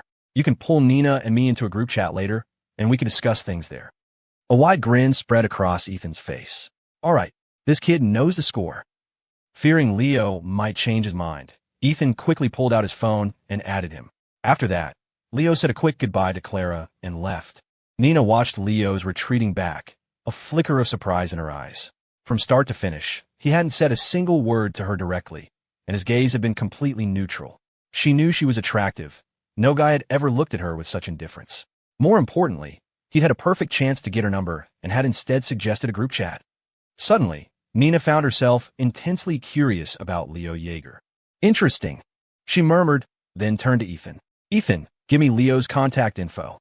Huh, but we agreed to talk in the group chat, Ethan replied instinctively. Nina shook her head, annoyed. Business is private. Since you're not an entrepreneur, it's not right for you to see our discussions in the group. But if you won't give it to me, I'll just go ask him for it myself. Hearing that, Ethan panicked, afraid of making her angry. He reluctantly gave her Leo's contact info. Without hesitation, Nina sent Leo a friend request. She was convinced he had been playing hard to get.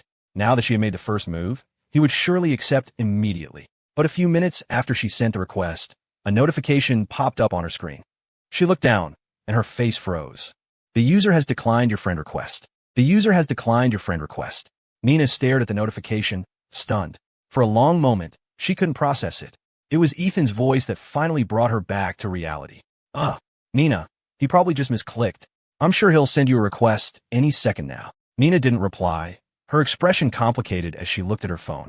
In her entire life, she had never been rejected by a guy. It was always the other way around. She had always been a proud person.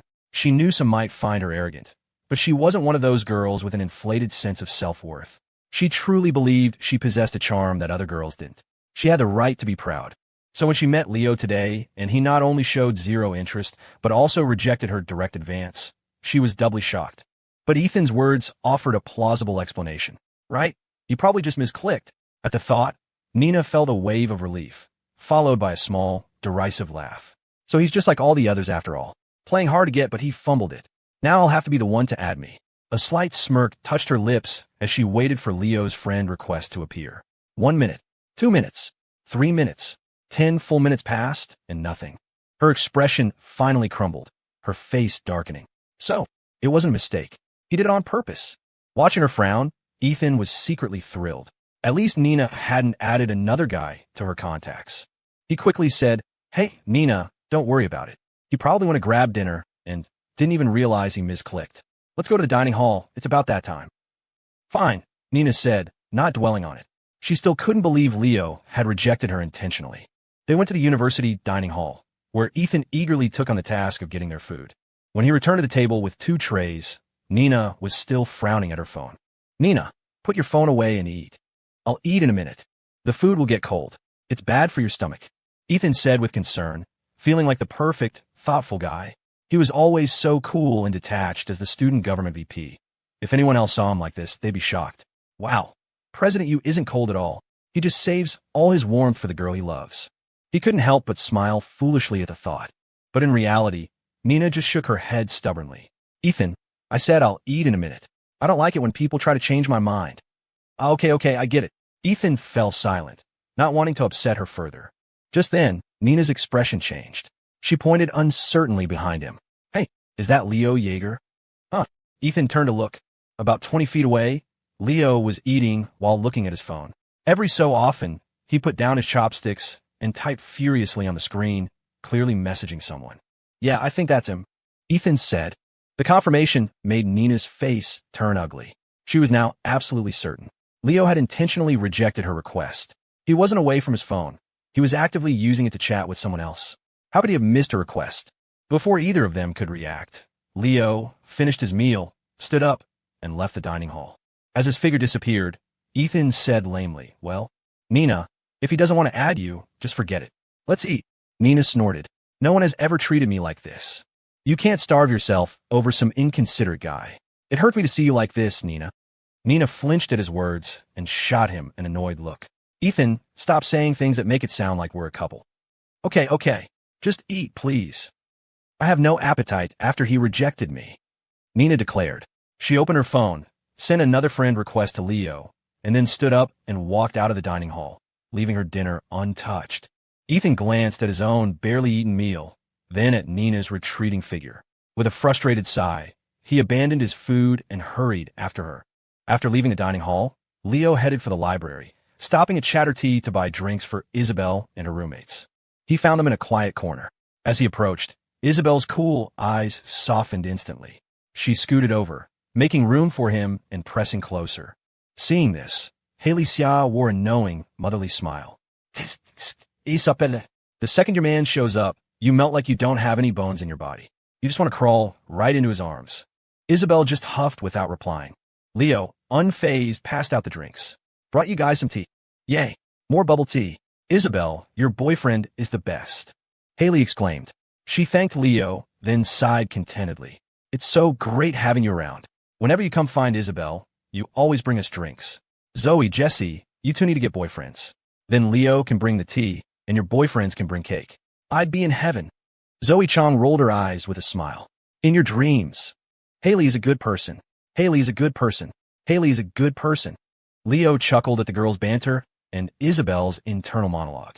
After they chatted for a bit, not wanting to disturb their studying, he pulled out his own textbook and started reviewing alongside Isabel. With finals coming up, it couldn't hurt. Besides, he got to study with his girl and hold her hand under the table. What could be better? A moment later, his phone, sitting on the table, buzzed repeatedly. He assumed it was another friend request from that Nina girl and frowned. He'd already rejected her once after the meeting and again on his way to the library. Why was she so persistent? Don't girls have any sense of boundaries these days? He grumbled internally as he picked up his phone. But when he unlocked the screen, he saw it wasn't a friend request. It was a series of messages from Ethan Yu, the student government VP. "Leo, please just accept Nina's friend request. If you don't, she won't eat. She's completely lost her appetite. She already has a sensitive stomach. If she doesn't eat, she'll be up all night with stomach pain." What kind of simp literature is this? Leo stared at the messages from Ethan, completely baffled.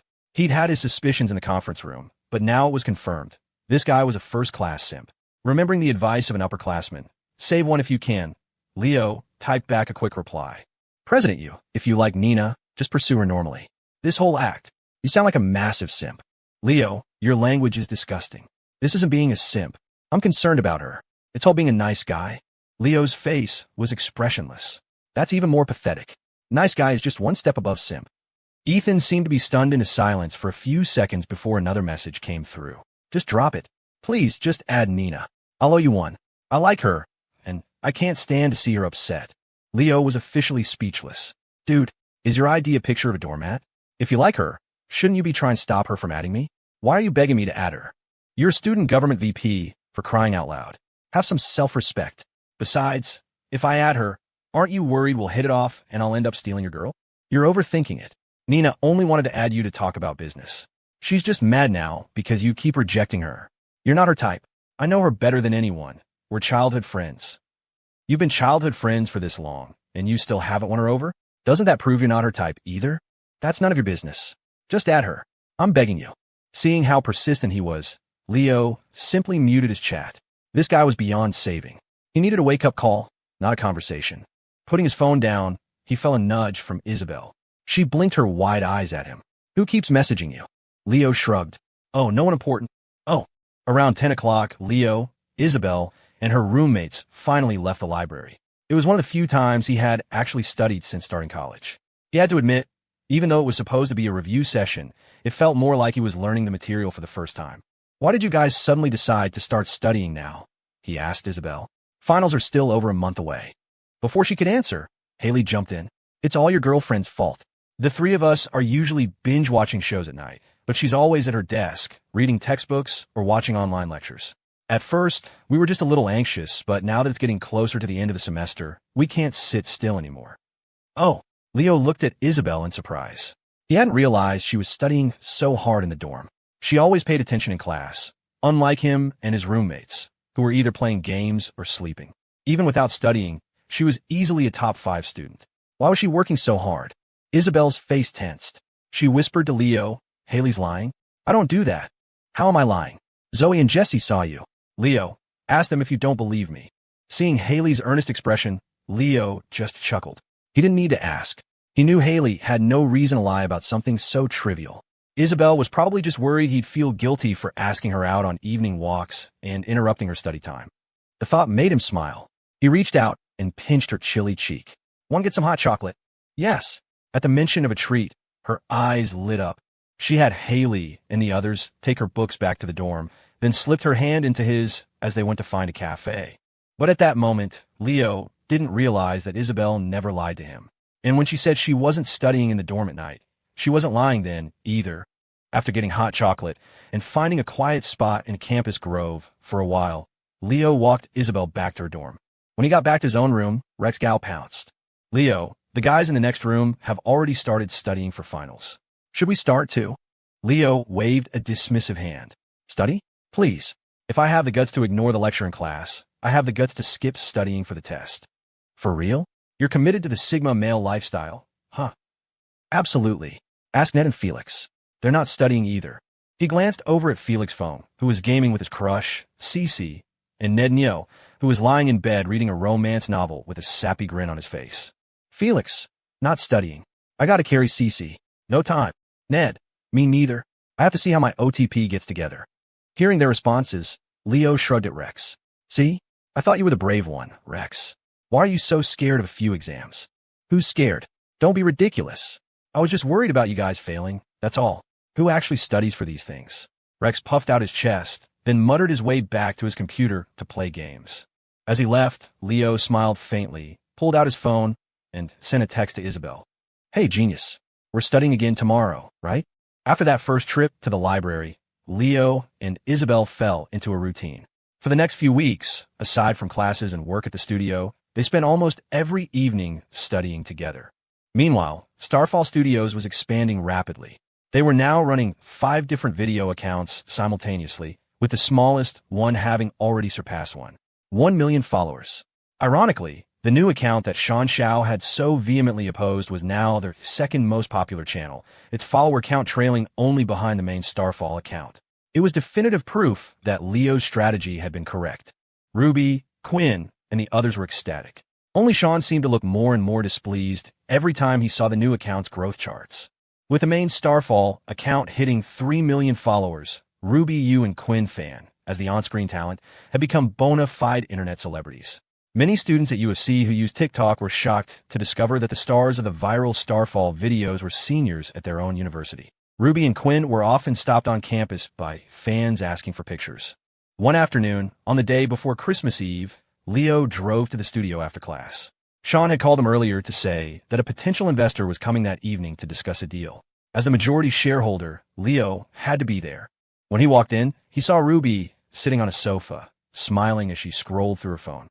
Seeing him, she let out her signature deep laugh and stood up.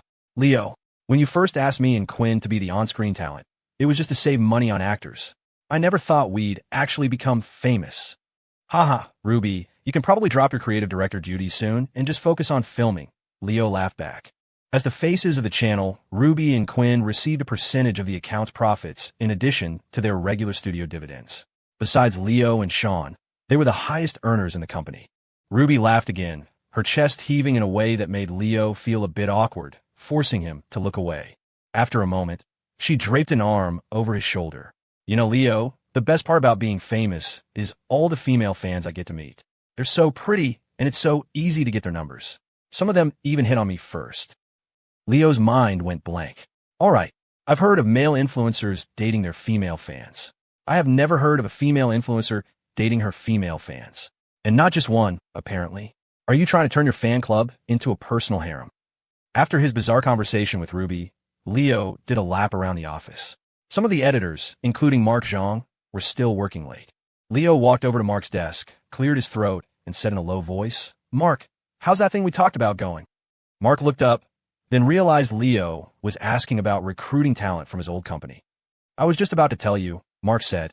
"After we talked, I contacted a few of my old colleagues. It turns out my old company hasn't had a single hit since I left. A lot of my former coworkers have had their performance bonuses cut, or they're getting nothing at all. I told them you were offering double their current salary to jump ship, and a bunch of them said if the offer is real, they're ready to leave anytime." Leo nodded thoughtfully. "Okay, how many people are we talking about? What are their skills? Are they more professional than Dawn?" "I've got 4 confirmed yes, and another 5 or 6 are on the fence. You don't have to worry about their skills.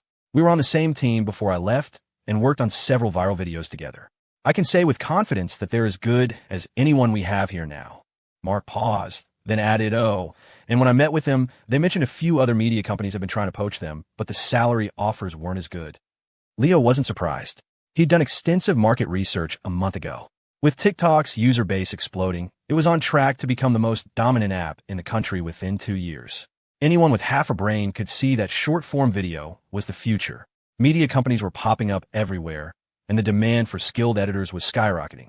Editors with a proven track record of creating viral content were prime targets for major players. "All right, Mark, get a final count of who's willing to come over in the next few days. Then give me their contact information."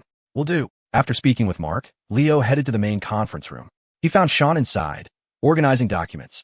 "Sean," Leo said, "who are these investors we're meeting tonight?" "To be honest, I don't know much. They contacted me by phone, just said they're a company from New York. I tried to get more details, but they were very direct and insisted on an in-person meeting. They said they have a strong interest in investing in Starfall." "Huh." Leo was a little taken aback by the strangeness of it all. Before they could discuss it further, Sean's phone buzzed. "Get ready. They're here," and is bringing them up from the lobby now. Leo and Sean took their seats, joined by Don Run and Quinn Fan. About 10 minutes later, they heard footsteps outside. The door opened, and their assistant, and spoke respectfully. "Mr. Archer, Mr. Lee, please come in. Our bosses are waiting." Leo and the others stood up as a sign of respect. As the men walked in, Leo's eyes fell on the lead investor, and his expression froze. Landon Archer." When Leo recognized the lead investor, his jaw dropped. He never would have imagined it would be Landon Archer. Landon, however, showed no surprise at seeing Leo. He simply smiled warmly. "Leo, it's been a while." His tone was calm, tinged with what seemed like genuine pleasure at their reunion. Sean and the others looked on, confused, trying to piece together the relationship between Leo and the man who wanted to invest in their company. It was clear they knew each other. Landon noticed their confusion, but just smiled without offering an explanation. His assistant, Riley Lee, adjusted his glasses and made the formal introduction. "Good evening, everyone. I'm Riley Lee, and this is Mr.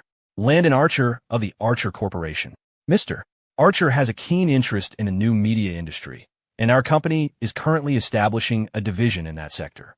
He recently became aware of Starfall Studios' rapid growth and wanted to come see for himself if there was an opportunity for investment."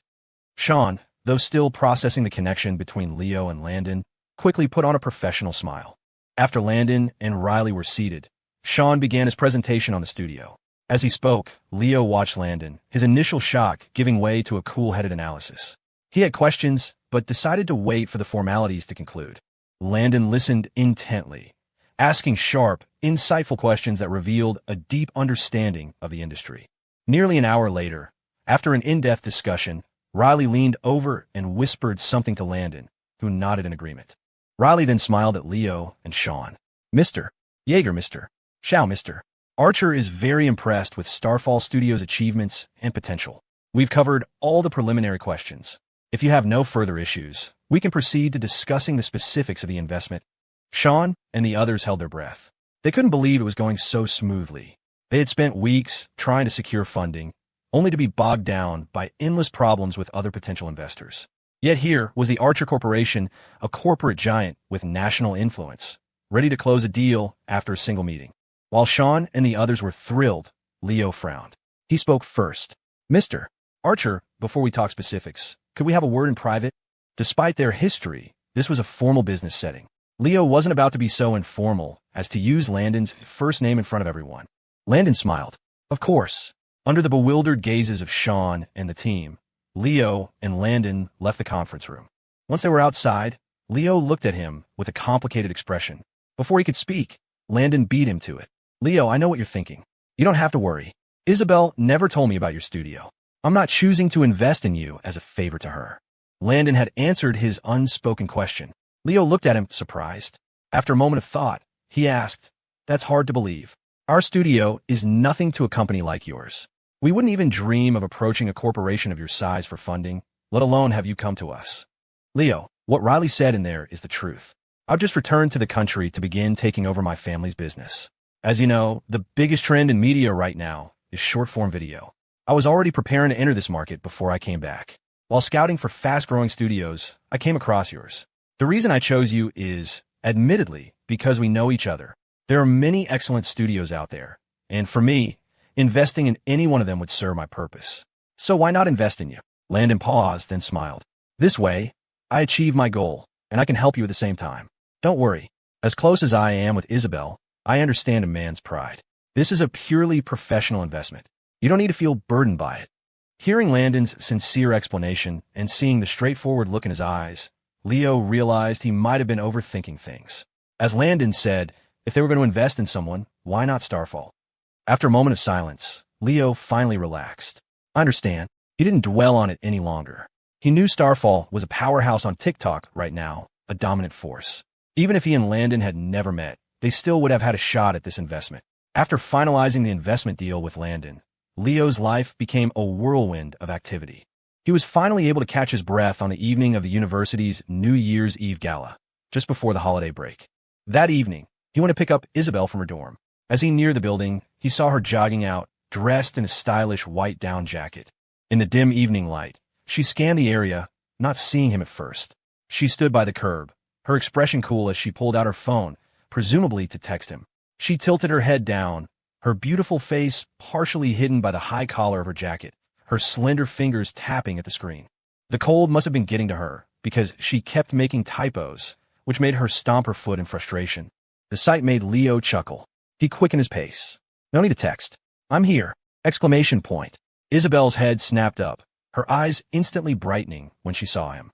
Leo took her small, cold hand, exposed from her attempts to text, and tucked it into his pocket. Come on, let's go see the gala.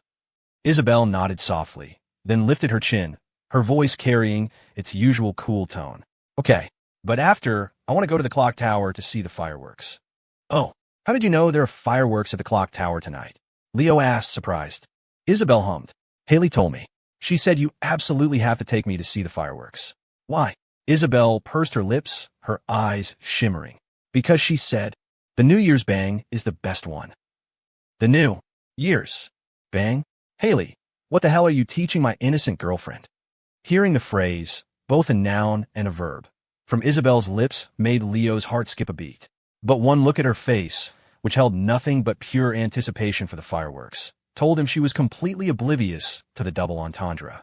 She was just excited to watch the New Year's fireworks with him. He smiled and reached out to pinch her cheek. All right, the gala should be over around 10. We'll head straight there afterward. Okay. Leo took her hand, and they walked toward the auditorium where the gala was being held. The event was a big deal at U of C, so even with the holiday break starting, the place was packed with students who had chosen to stay on campus for the show. Most of them, like Rex Gao, were there for one reason. They'd heard the dance club was performing. When Leo and Isabel entered, nearly every seat was taken except for a few in the front rows. Those were reserved. The first two for university administrators, and the next three for student government officers and performers. Leo scanned the room and led Isabel confidently toward the front. A few days earlier, he'd received a message from Charles Chu, the student government president. Leo, if you're interested in coming to the New Year's gala, I can save a couple of seats for you up front. Leo had accepted immediately. If he was going to take Isabel, he didn't want them to be stuck in the back. After he'd agreed, Charles had used the opportunity to chat a bit more. He'd quickly learned that several of the hottest accounts on TikTok were managed by Leo's studio and had been floored. Then, Charles had made a proposal. Leo, for the gala, each class needs a student representative to give a speech. The freshman class doesn't have any standout members in student government this year, so the spot is still open.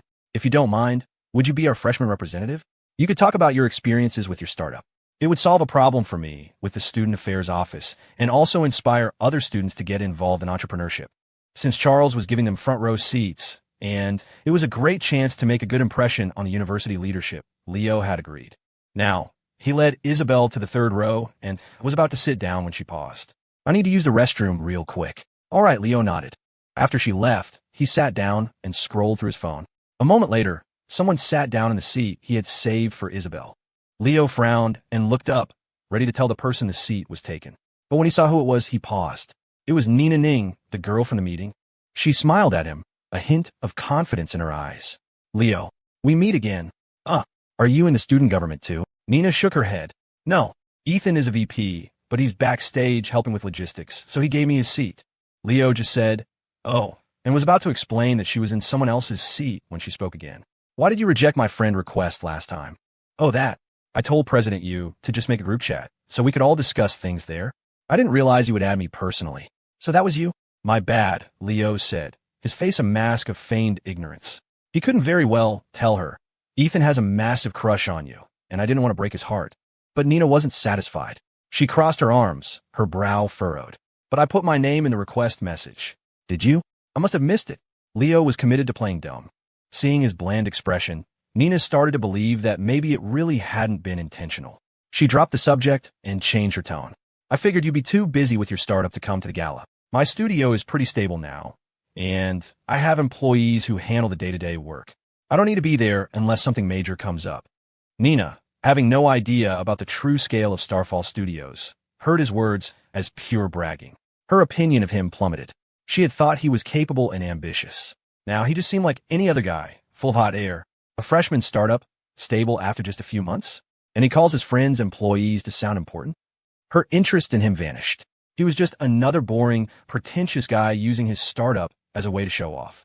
Nina simply replied, oh, and turned her attention to the stage, signaling the end of their conversation. But just then, she noticed him rubbing his nose, looking like he wanted to say something else. A cold smile touched her lips. Of course. My sudden disinterest caught him off guard, and now he's trying to get my attention again. She pretended not to notice. Finally, he spoke up. Nina, about that. Sorry, I'd like to watch the show quietly now. We can talk later. She cut him off coolly. Her frosty reaction seemed to surprise him, but he didn't seem to care why. No, I was just going to say this seat is taken. If you want to watch, you should probably find another spot. Nina's eyes widened in disbelief. This guy is so pathetic. After I called his bluff, he's resorting to this to get my attention. She had been trying to be polite, but this was too much. Her voice dripped with sarcasm. Are you serious, Leo? You don't have to use a childish excuse like this seat is taken to get my attention. Leo stared at her dumbfounded. His brain short-circuited. Get your attention? Who the hell are you? Another S-tier, main character, I guess.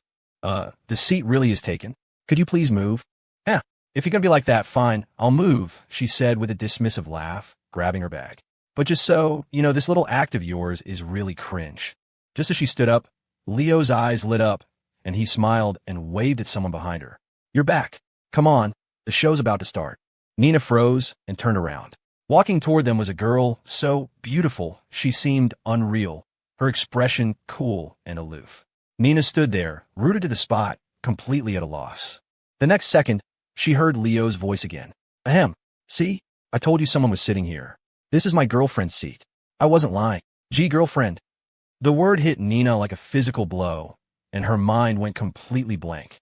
Nina stared blankly at the impossibly beautiful girl walking toward her, a wave of complex emotions washing over her. She had assumed Leo was just another arrogant guy trying to impress her with childish tactics. She never imagined.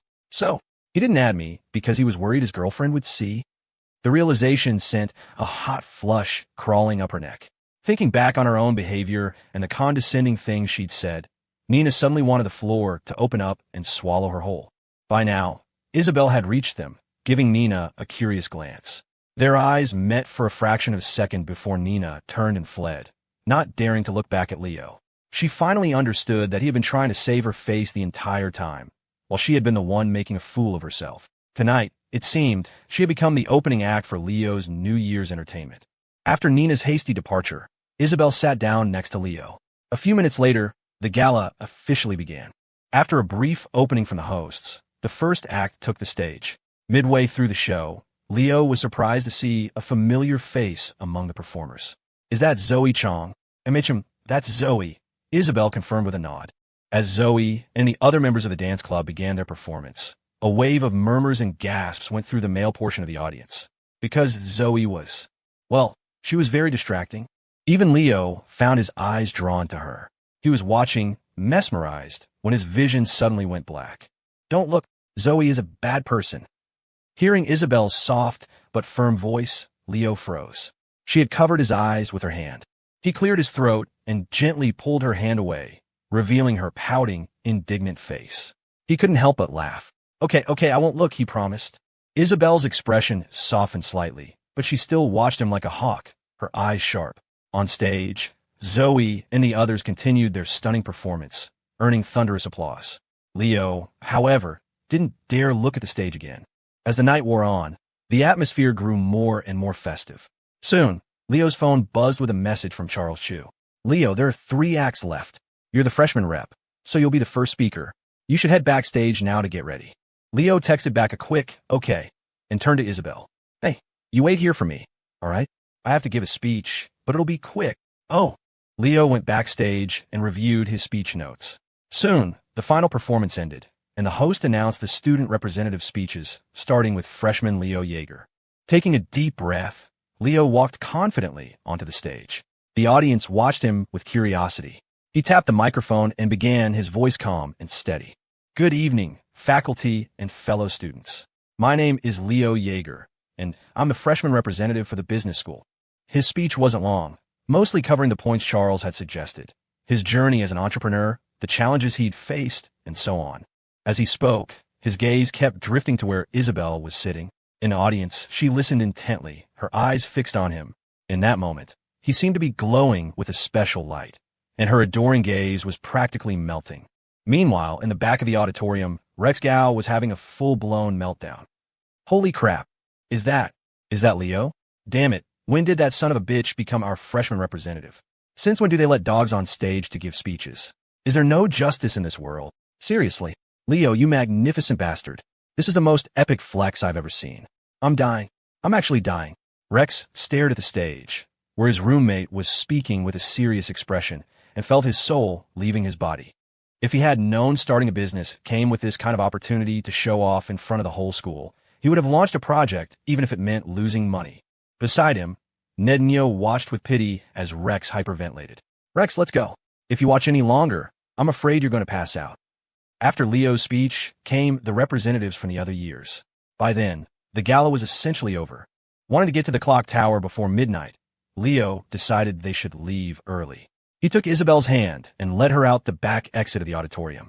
As they stepped outside, a blast of cold air hit them, and then they saw it. It had started to snow. Flakes drifted down from the night sky, creating a dreamlike scene that made them both stop in their tracks. Isabel held out her hand, catching a single snowflake. She watched it melt in her palm, a pure, sweet smile spreading across her face. Then she snuggled closer to Leo, wrapping both her arms around his, and tilted her head up to look at him, her eyes sparkling. "Leo," she whispered, "it's snowing. Leo, it's snowing." Hearing Isabel's excited voice in his ear, Leo looked up at the night sky. The snow must have just started. The ground wasn't even fully wet yet. As he looked up, the streetlight illuminated a flurry that was coming down much harder than he'd thought.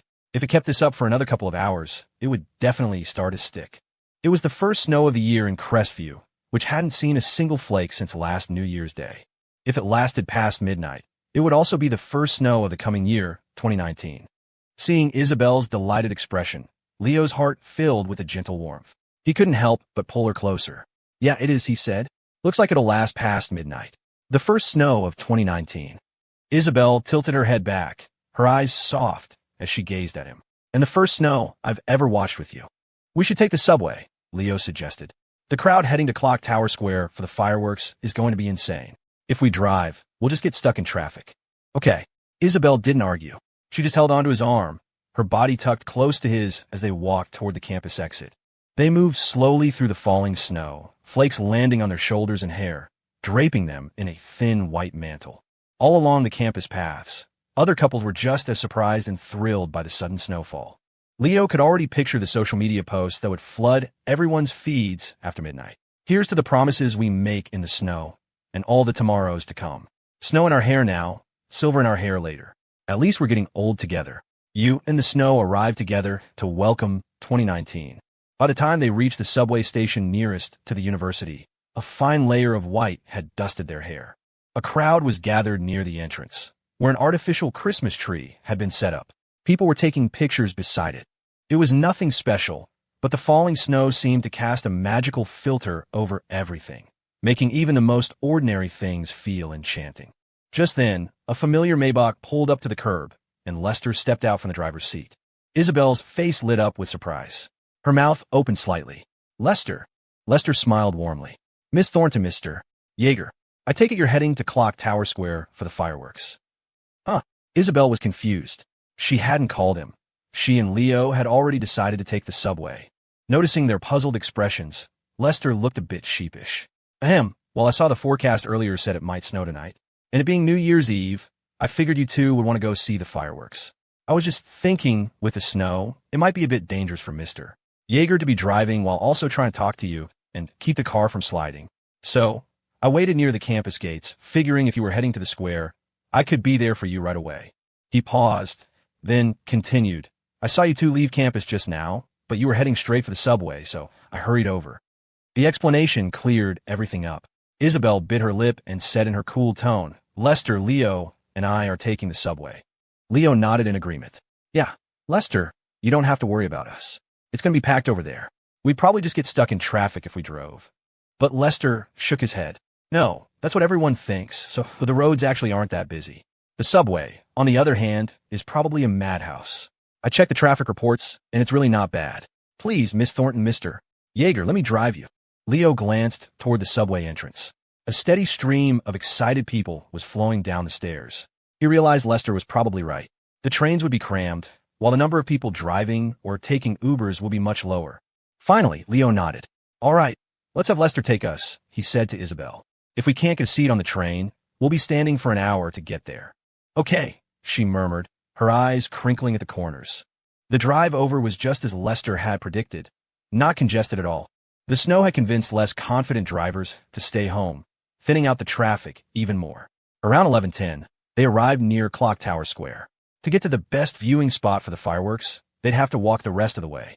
The area at the base of the tower was already teeming with people who had staked out their spots, waiting for the midnight countdown. Miss Thornton, Mr. Yeager, this is as far as the car can go. We'll get out here, Leo said, opening the door for Isabel.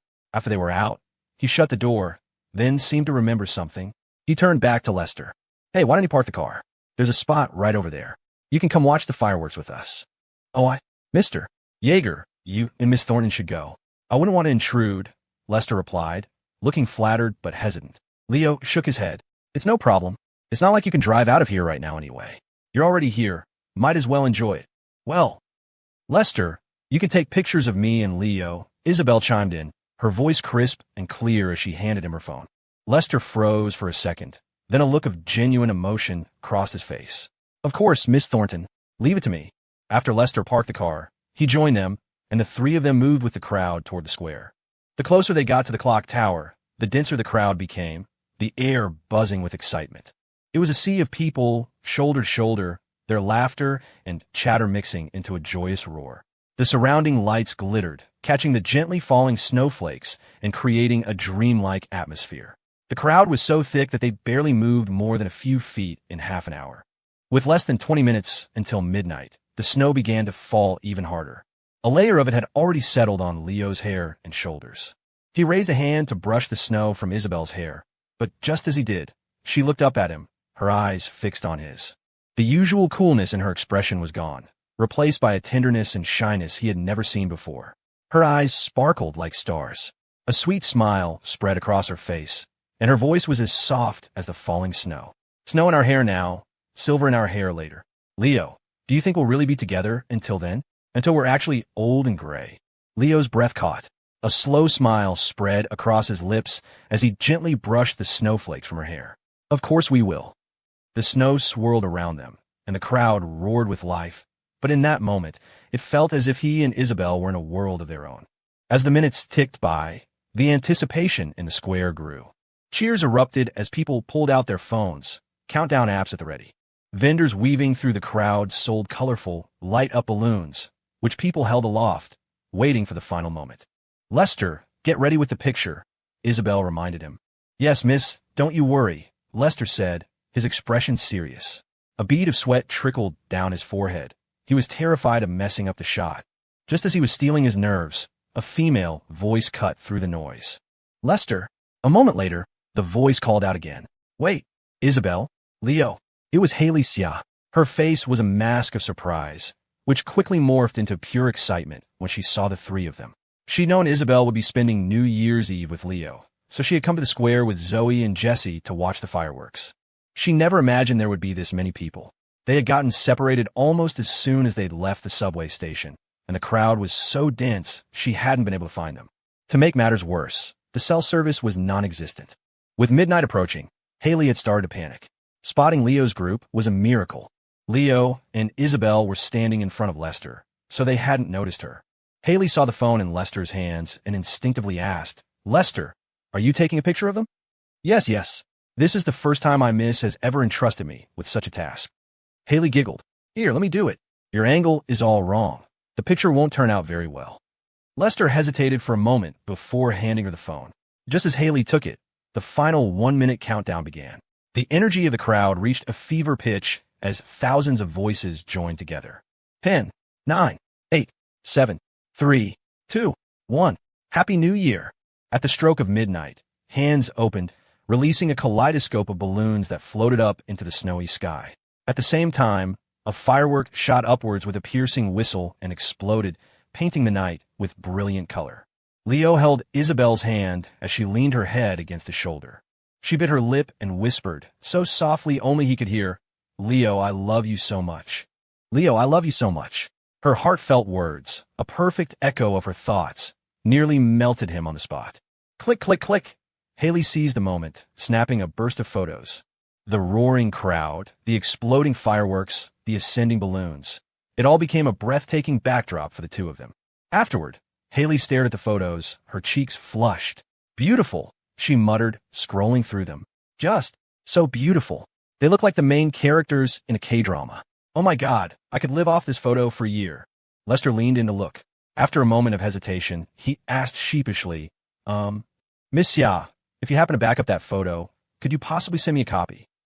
Haley looked at him, surprised. "Lester, don't tell me you're a shipper, too?" He looked momentarily confused, then gave an awkward laugh. No, not at all. I just think Miss Thornton and Mr. Yeager look so wonderful together. I'd like to have it as a memento. I could show it to the missus one day." Leo and Isabel, lost in the moment, watched the fireworks in quiet contentment. Behind them, Lester and Haley were busy exchanging contact information. No one noticed the girl standing a short distance away in the crowd, staring at Leo and Isabel's backs. Her fists were clenched so tightly her knuckles were white, and tears welled in her eyes.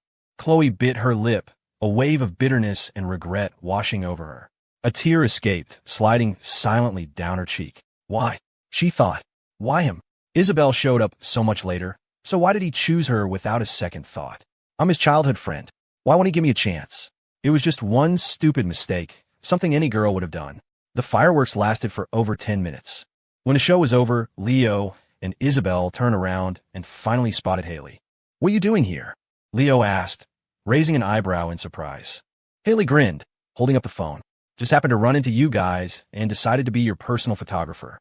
Isabel, look at these pictures. They're gorgeous." Isabel took the phone, and as she looked at the photos, a genuine smile spread across her face, her eyes filled with pleasure. "Haley, you're the best." Well, 2019 just started, and I've already been friend-zoned. I must be the only one in the world, huh?" Haley let out a series of honking laughs. Leo glanced around. "Where's Zoe and Jesse? Aren't they with you?" "Oh shoot, I almost forgot. We got separated in the crowd. I've been looking for them forever. Anyway, I gotta go find them. You two have fun. Bye." With a wave, Haley disappeared back into the throng of people. After Haley left, Leo and Isabel wandered around the square for a little while longer before deciding to head back. The snow was falling harder now, and a thick blanket had already covered the streets. "Are you still going back to the estate tonight?" Leo asked tentatively. The roads were icy, and the drive to the Thornton estate was an hour on a good day. In these conditions, it would take much longer and be far more dangerous. To his relief, Isabel shook her head. "I want to stay at the Maplewood tonight," she said softly. "Okay." Leo let out a quiet sigh. Thank God, he thought. I have to go to the studio tomorrow. If we went to her place, she'd find some way to end up in my bed. My backup phone would be on and searching for a network all night long. How would I function at work tomorrow? No way. Lester drove them back to the Maplewood. Once they were back in their residential area, the streets were quiet and deserted, unlike the bustling city center. A pristine white carpet covered everything, shimmering under the soft glow of the streetlights. After getting out of the car, Leo and Isabel walked hand in hand into the complex. The snow crunched under their boots, the sound sharp in the stillness of the night as they left a long trail of footprints behind them. As they neared their building, Isabel suddenly stopped. She pulled her hand from his coat pocket and pointed. Leo followed her gaze and saw a basketball-sized snowman sitting by a planter. Before he could say anything, Isabel let go of his hand and ran over to it, crouching down to get a better look. She studied it for a few seconds, then turned back to him, her eyes wide with anticipation. "I want to make a snowman. Please." Faced with that hopeful, almost pleading expression, Leo caved instantly. He squatted down and began gathering snow. Although it had only been snowing for a few hours, the snowfall had been heavy, and there was plenty to work with. In just 10 minutes, he had rolled a fist-sized ball into one the size of a person's head. He pushed it over to Isabel. "This can be the head. I'll go make a bigger one for the body." He was about to turn away when Isabel grabbed his arm. He looked at her, confused, as she took his hands, red and raw from rolling the snow, and brought them to her mouth, blowing warm air on them. She rubbed them gently for a moment before letting go, giving him an encouraging look. "Go on." Her simple, unexpected gesture melted his heart. He gave her a fond look and went back to work. A few minutes later, he returned with a much larger snowball, which he carefully placed beside the first one. Isabel looked at the two snowballs with delight. She stacked them, then used twigs and small pebbles she found nearby for the eyes, mouth, and nose. As the snowman took shape, she giggled. "Leo, you're so childish. Still playing with snowmen at your age." Leo blinked, staring at her blankly. A middle-aged couple happened to be walking past, looking over at them with curiosity. Isabel's voice was just loud enough for them to hear. "Wait," he thought. "You were the one who wanted to build it. How did this become my idea?" "I didn't." "You did," she said, lifting her chin with an air of cool indifference, refusing to admit a thing. When the snowman was finished, Isabel crouched beside their creation, the pure joy on her face impossible to hide. Watching her, Leo felt a pang of sadness. It wasn't that he'd never built a snowman before, but doing it with his girlfriend was a different experience. Still, he wasn't this ecstatic. The reason she was so happy, he realized, was probably because she had never done this before. Her childhood had been a lonely one without friends. That was why building one snowman could bring her so much joy. They played in the snow for a little while longer, but Leo worried that if they stayed out too long, she'd catch a cold. "Let's go up," he said. "The snow will probably be deeper in the morning. We can build a bigger one then. It's too cold now." "Okay." Isabel nodded, getting up and following him toward the building. After a few steps, she couldn't resist looking back at their snowman, her eyes curving into happy crescents. Once upstairs, Leo naturally followed her into 1003. The moment they stepped inside, a wave of warmth washed over them. The sudden shift from cold to hot made his head spin for a second. He stood there, dazed, then turned to switch on the water dispenser. When it was hot, he poured a cup and handed it to Isabel. "Drink some hot water. We were out in the cold for a long time." "MHM." She took the cup, holding it in front of her face and taking small sips. Leo sat beside her, rubbing his hands together. He hadn't worn gloves while building the snowman, and his hands were still freezing. If she weren't there, he would have resorted to the time-honored male technique of rapid hand warming. Click! Suddenly, the world went black. In the next second, Isabel let out a startled cry and threw herself into his arms without warning. Forget a girl being scared. The sudden darkness made even Leo's heart skip a beat. But he lived alone long enough to have dealt with this before, so he quickly calmed down. Once his eyes adjusted, he gently patted her back. "It's okay," he whispered. "Probably just a circuit issue. It should come back on in a minute. You sit here. I'll go check the breaker box. Maybe it just tripped." He started to get up, intending to head for the kitchen. The apartment layouts in the Maplewood were all identical, and he remembered his breaker box was just above the kitchen doorway. Hers would be in the same place. But before he could stand, Isabel's grip on him tightened. Her voice, soft and breathy, came from the darkness. "Wait, I want to hug you." "Huh?" Leo's mind flashed. "I think I've seen this movie before." A condo, a snowy night, a man, a woman, a couch, a blackout.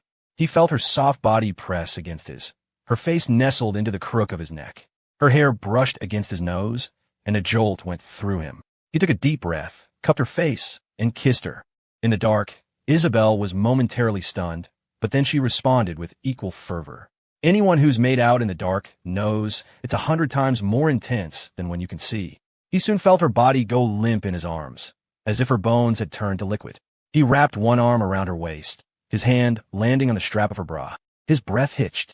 In a moment of devilish impulse, all gentlemanly thoughts fled his mind. He fumbled with the clasp and unhooked it. He felt the frantic, powerful thumping of her heart against his palm. It wasn't something he heard. It was something he felt, a raw, pulsing rhythm under his fingertips. Isabel's mind went completely blank. Though their lips were still locked, her brain had short-circuited. Her hands, which had been clutching his shirt, tightened their grip, her nails digging into the fabric. But Leo didn't pull away. If anything, the sensation made him bolder, and his hand pressed a little firmer. That was when Isabel snapped back to reality. She let out a soft whimper. "Your hand is cold." Hearing her voice, the fog of passion in Leo's mind began to clear. Realizing what he'd done, he yanked his hand back as if he'd been burned. His face was on fire. "Oh hell, the lights go out, and all my demons come out to play. Why does my hand have a mind of its own? And when did it learn to be so damn handsy?" Leo swallowed hard.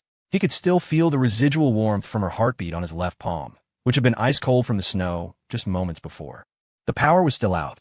The apartment was dark and silent, save for the sound of Isabel's soft, ragged breathing. Leo started to speak, his voice raspy. But before he could get another word out, Isabel let out a small, weak hum. "More," she whispered. The last vestiges of his self-control, which had been slowly reasserting themselves, evaporated in an instant. Ding-dong. Just as his hand was starting to warm up again, the doorbell rang, shattering their lip service. Startled, Leo shot up from the couch like a released spring. Then, he heard Lester's voice drift through the door. "Miss, it's Lester. Are you asleep? You left your phone in the car." "It's Lester," Isabel whispered, her voice laced with panic and a hint of a whine. It took Leo a second to process. He took 2 deep breaths, then said awkwardly, I'll get the door." Wait, I need to hook my bra." Leo knew exactly what she was talking about. He could practically feel her mortification radiating through the darkness. A moment later, she whispered, "Okay, I'm decent." Leo walked to the door and opened it to find Lester standing there, holding Isabel's phone. Upon seeing Leo, Lester's expression shifted instantly. He stammered, Mr. Yeager, you're here too."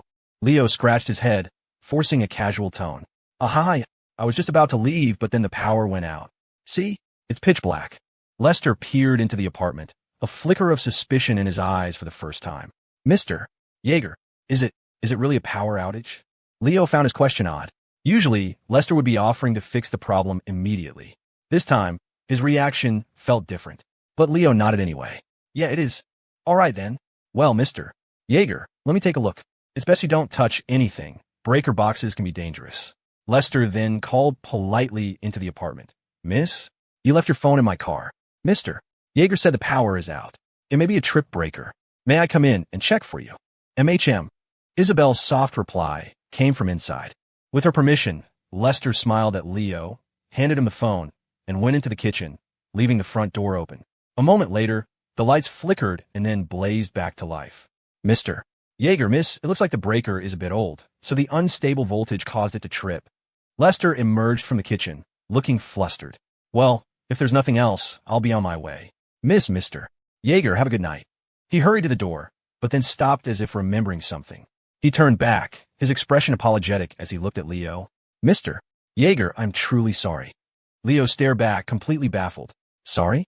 What is he apologizing for? Before Leo could figure it out, Lester was gone. Once again, it was just the two of them in the apartment. The memory of what he'd done during the blackout made Leo feel incredibly guilty. He didn't dare look at her. Suddenly, the phone he was still holding rang.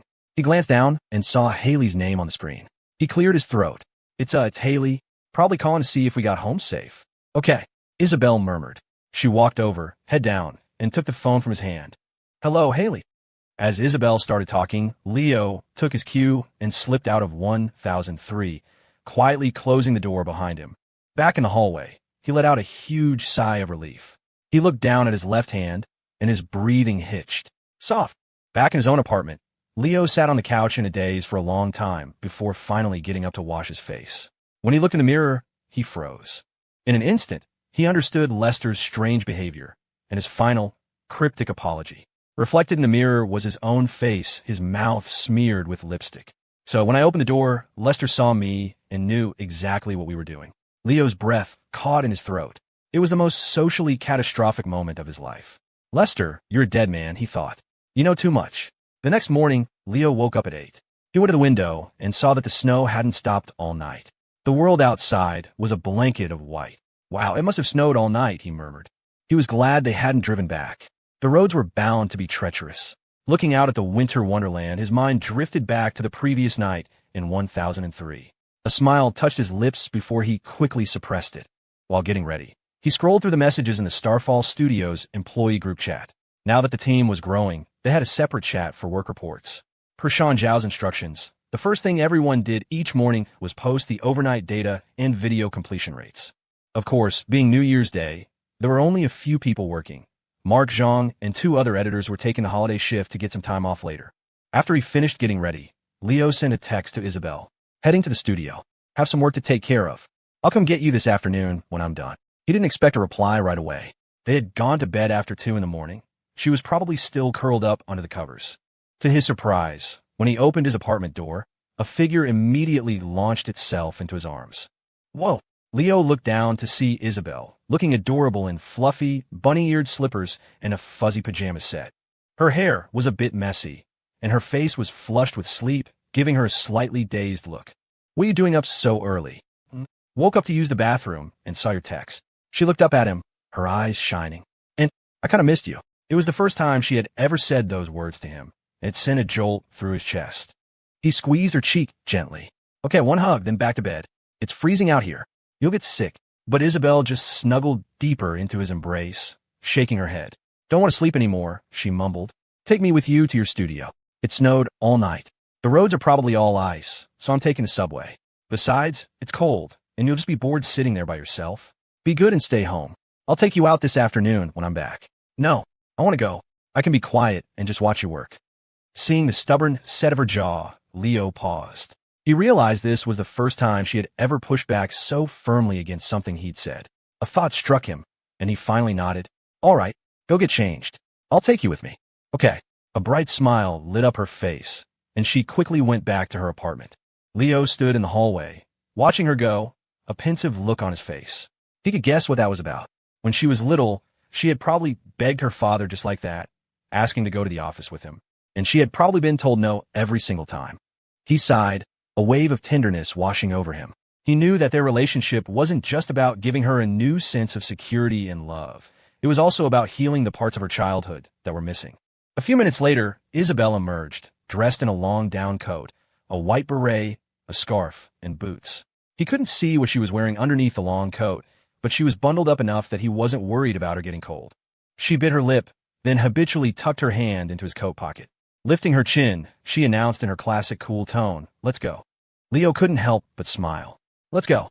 A blast of cold air hit them as they stepped out of the building. The entire complex was white, but it was alive with the sound of children running and laughing, all wearing mittens and packing snowballs. The scene made Leo nostalgic. Just a couple of years ago, on snowy days like this, he, Kevin, and Miles would have spent the night at a gaming lounge. He remembered one time when they emerged after an all-nighter, and Kevin, to wake him up, had grabbed a handful of snow and shoved it down the back of his neck. As he and Isabel walked toward the exit, they saw the snowman they had built the night before. Crouched beside it were 2 little girls, busy building a smaller companion for it. Leo saw the wistful, eager look in Isabel's eyes. "You want to build another one?" he asked softly. "No, I'm just a little jealous of them." Isabel's gaze was fixed on the 2 girls, a sad look on her face. He knew she was thinking of her own childhood, one where there was never anyone to build a snowman with. Soon, they were on the subway. The train wasn't crowded, and they found a quiet corner to stand in. Isabel stayed close to him, her eyes darting around, curious about everything. An hour later, they arrived at the station near the studio. The snow was still falling gently. Leo took her to a McDonald's for some oatmeal first. Then, they headed up to the office. When he pushed the door open, he saw that, As expected, only Mark Zhang and the two other editors were at their desks. They all looked up at the sound of the door. "Happy New Year, Mr. Yeager," they said in unison. Then the two editors, who hadn't met Isabel before, stared at her, completely captivated by her stunning beauty. "You too," Leo replied. "Keep up the good work." "Hey, is Sean here today?" "Yeah, he's in his office," Mark said. In the entire studio, only Leo and Sean had their own offices. He led Isabel to his. "Here, you can wait here. If you get bored, feel free to use my computer to watch a movie. I'm going to go talk to Sean about a few things." "Imagine." Isabel nodded obediently. Leo then turned and walked toward Sean Zhao's office. "Knock, knock, knock. Come in." Leo opened the door and smiled. "Sean, Happy New Year." "Leo, it's New Year's Day. Shouldn't you be out with your girlfriend?" Sean looked surprised to see him. Leo chuckled. "That was the plan, but work comes first. She insisted on coming along, though, so I brought her. She's in my office right now." A knowing look crossed Sean's face. "Sounds like she's pretty attached to you." "Yeah, a little," Leo said, scratching his head sheepishly. Then he asked, "What about you? Why aren't you with your girlfriend?" Sean's expression flickered for a moment. She's with her family for the holiday. I didn't have anything else to do, so I came in. Anyway, you said you had work to discuss. What's up?" Seeing Sean pivot to business, Leo got straight to the point. "So, we've been working on building out the different departments and getting the trademarks and business licenses registered. You've been handling most of that, which is great. I've been thinking, and I want to start poaching some experienced editors and scriptwriters who have a track record of creating viral videos." "Viral hits? I've thought about that too, but unless we offer them huge salaries, there's no way they'll come to us. We're still just a studio, not even a small company yet. They'd have no reason to make the jump." "I know, but if we can show them Starfall's potential and offer them enough money, we can make it happen." Leo went on to explain his history with Mark Zhang and his plan to have Mark reach out to his former colleagues. When he finished, Sean was frowning, deep in thought. After a long silence, he finally said gravely, "Leo, I can't get behind this plan. You're talking about poaching at least 10 people and offering them all double their current salaries. The studio can't afford that right now. These top-tier writers and editors make, what, 80 to 120,000 a year, plus bonuses. We'd be adding over $50,000 a month to our payroll." He paused, then added, "And if our current employees find out about these massive salaries, they'll be furious. It could cause a huge problem. They've produced viral hits for us, too, but they're not making anywhere near that kind of money." "That's an easy fix," Leo countered, having already considered it. "Lots of big companies have policies against employees discussing salaries. We just put in their contracts. Besides, salaries in technical roles like this fluctuate a lot. It's not uncommon to have 10 people at a similar skill level all making different amounts." Sean saw the determination on Leo's face and realized he had already made up his mind. It was the same look he'd had during the vote about what type of content the studio should focus on next. Sean's expression soured. He was starting to see a pattern. On many things, Leo gave him complete autonomy. But when Leo decided on something, he would push it through, no matter what. He would consult with Sean, but the consultation was really just a notification. Whether Sean agreed or not wouldn't change the final outcome. Another executive decision, Sean thought with an internal sigh. "Leo, let me think about this. An extra 50 grand a month in payroll is no small thing. For Starfall right now, it's something we need to discuss very carefully." "Sure, no problem," Leo nodded. He was about to change the subject and bring up Landon Archer's investment when a headline on Sean's computer screen caught his eye. Sean had a financial news site open, and Leo instantly recognized the name Thornton Industries. Sources have revealed that industry giant Thornton Industries has reported losses across multiple projects in recent months, sparking widespread concern. The conglomerate, known for its aggressive expansion and solid market position backed by substantial capital and a professional team, has recently seen several major projects fail to meet profit expectations, some incurring significant losses. Industry analysts suggest the downturn may be linked to current economic uncertainties and a series of unforeseen market factors.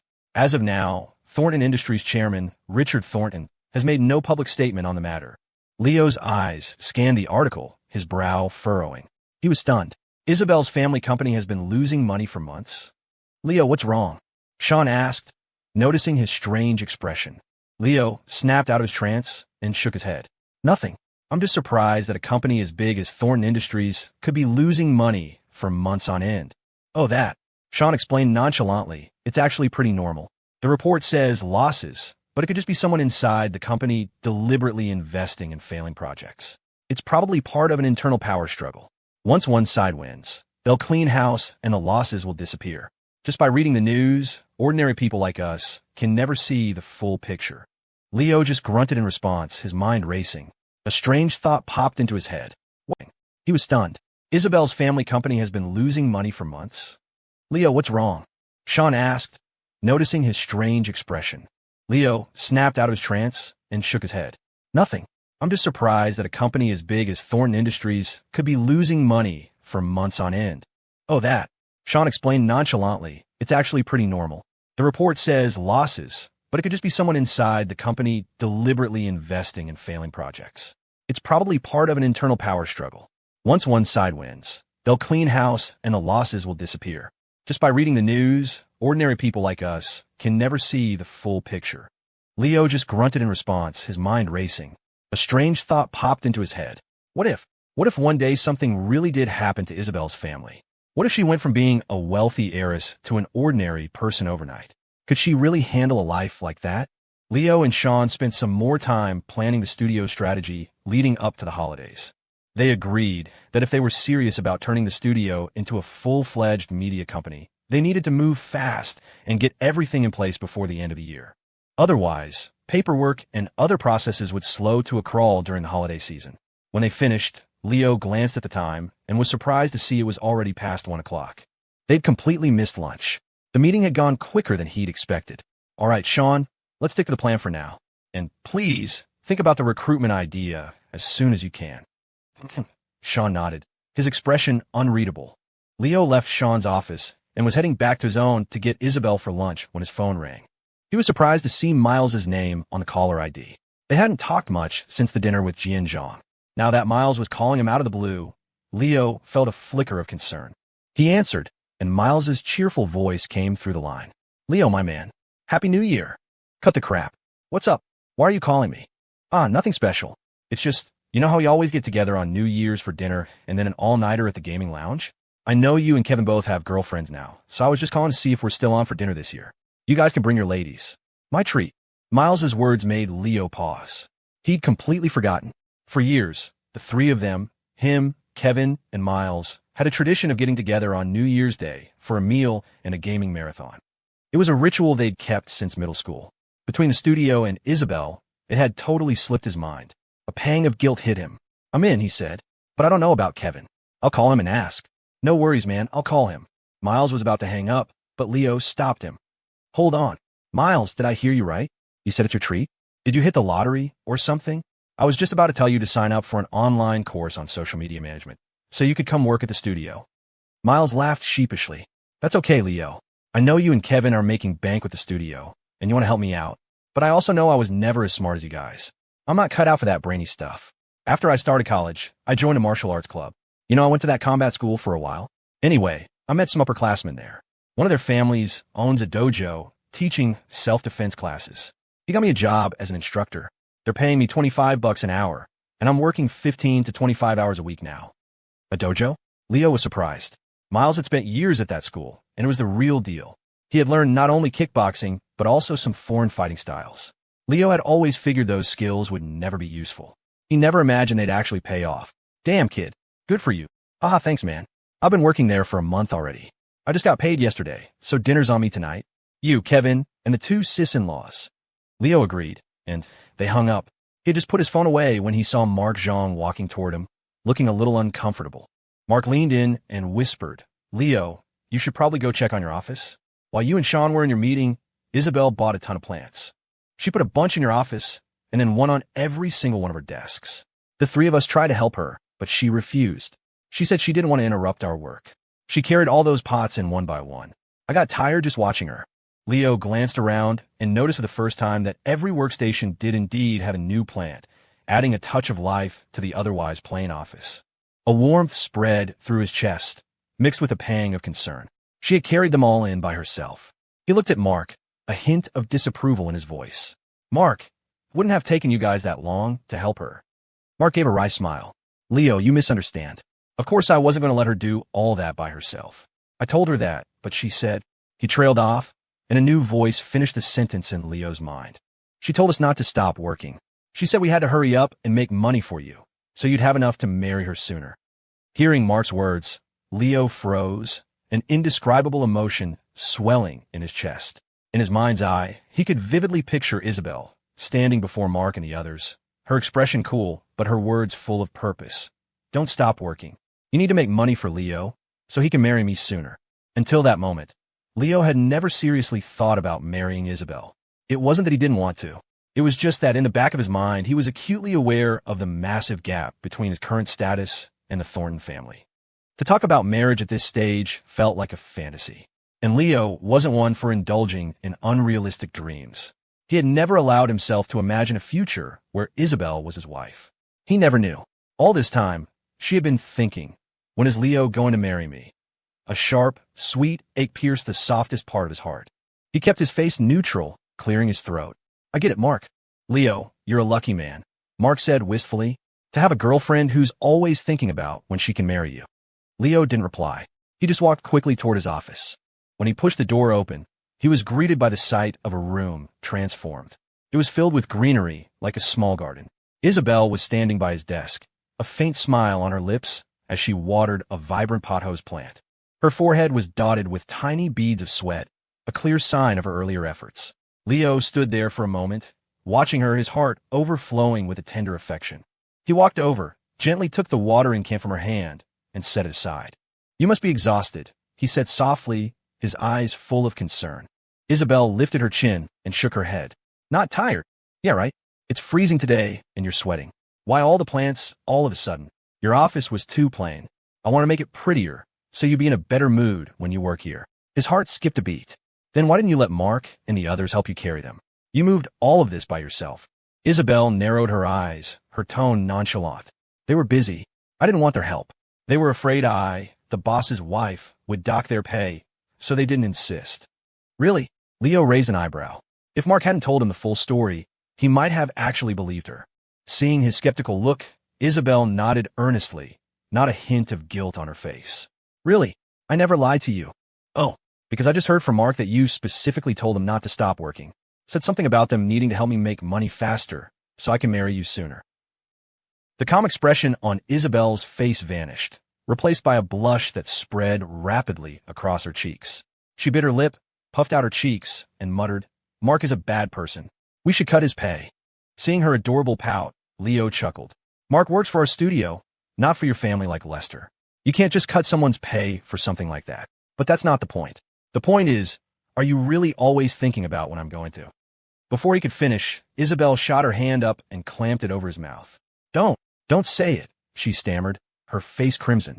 I was just, she trailed off, unable to form a coherent sentence. But her true thoughts came crashing into his mind. I just want to marry you sooner, that's all. Leo's body trembled. He had to fight the overwhelming urge to pull her into a tight embrace right then and there. But he couldn't. It would be too suspicious. He decided to drop the subject. Well, work is pretty much done for the day. Let me take you to lunch. What do you feel like eating? And where do you want to go this afternoon? I want to see a movie. He knew her well enough to understand that by skipping his first question and answering the second, she was leaving the choice of food up to him. All right, let's go to the mall. We can grab a bite there and then catch a movie. Okay. Just as he was about to say something else, he got a text from Miles. Leo, I talked to Kevin. He's in, and he's bringing Clara. 7 o'clock tonight. An address followed. Leo put his phone away and started packing up his things. By the way, he said to Isabel, Miles invited us to dinner tonight. Kevin and Clara will be there too. MHM. New York City, Thornton Industries chairman's office. Richard Thornton stared at the news articles on his computer screen, all about Thornton Industries' recent project losses and the stack of compensation documents waiting for his signature. His expression was thunderous. He took several deep breaths, forcing down his rage before speaking in a low, dangerous voice to his secretary, Rochelle. Rochelle, explain this to me. How did so many projects end up in the red? What are these project managers doing? And not a single one of the board members noticed any of this beforehand. Sir, it's because the managers in charge of these projects report to... Before Rochelle could finish, Richard grabbed the water glass from his desk and hurled it against the floor. Smash! The glass shattered, sending shards flying. One piece sliced through Rochelle's stocking, and a thin line of red bloomed on her ankle.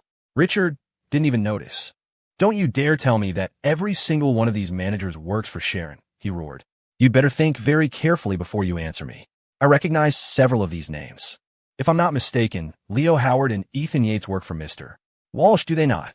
Rochelle flinched, startled by his outburst. But years of working for him had taught her to suppress her fear.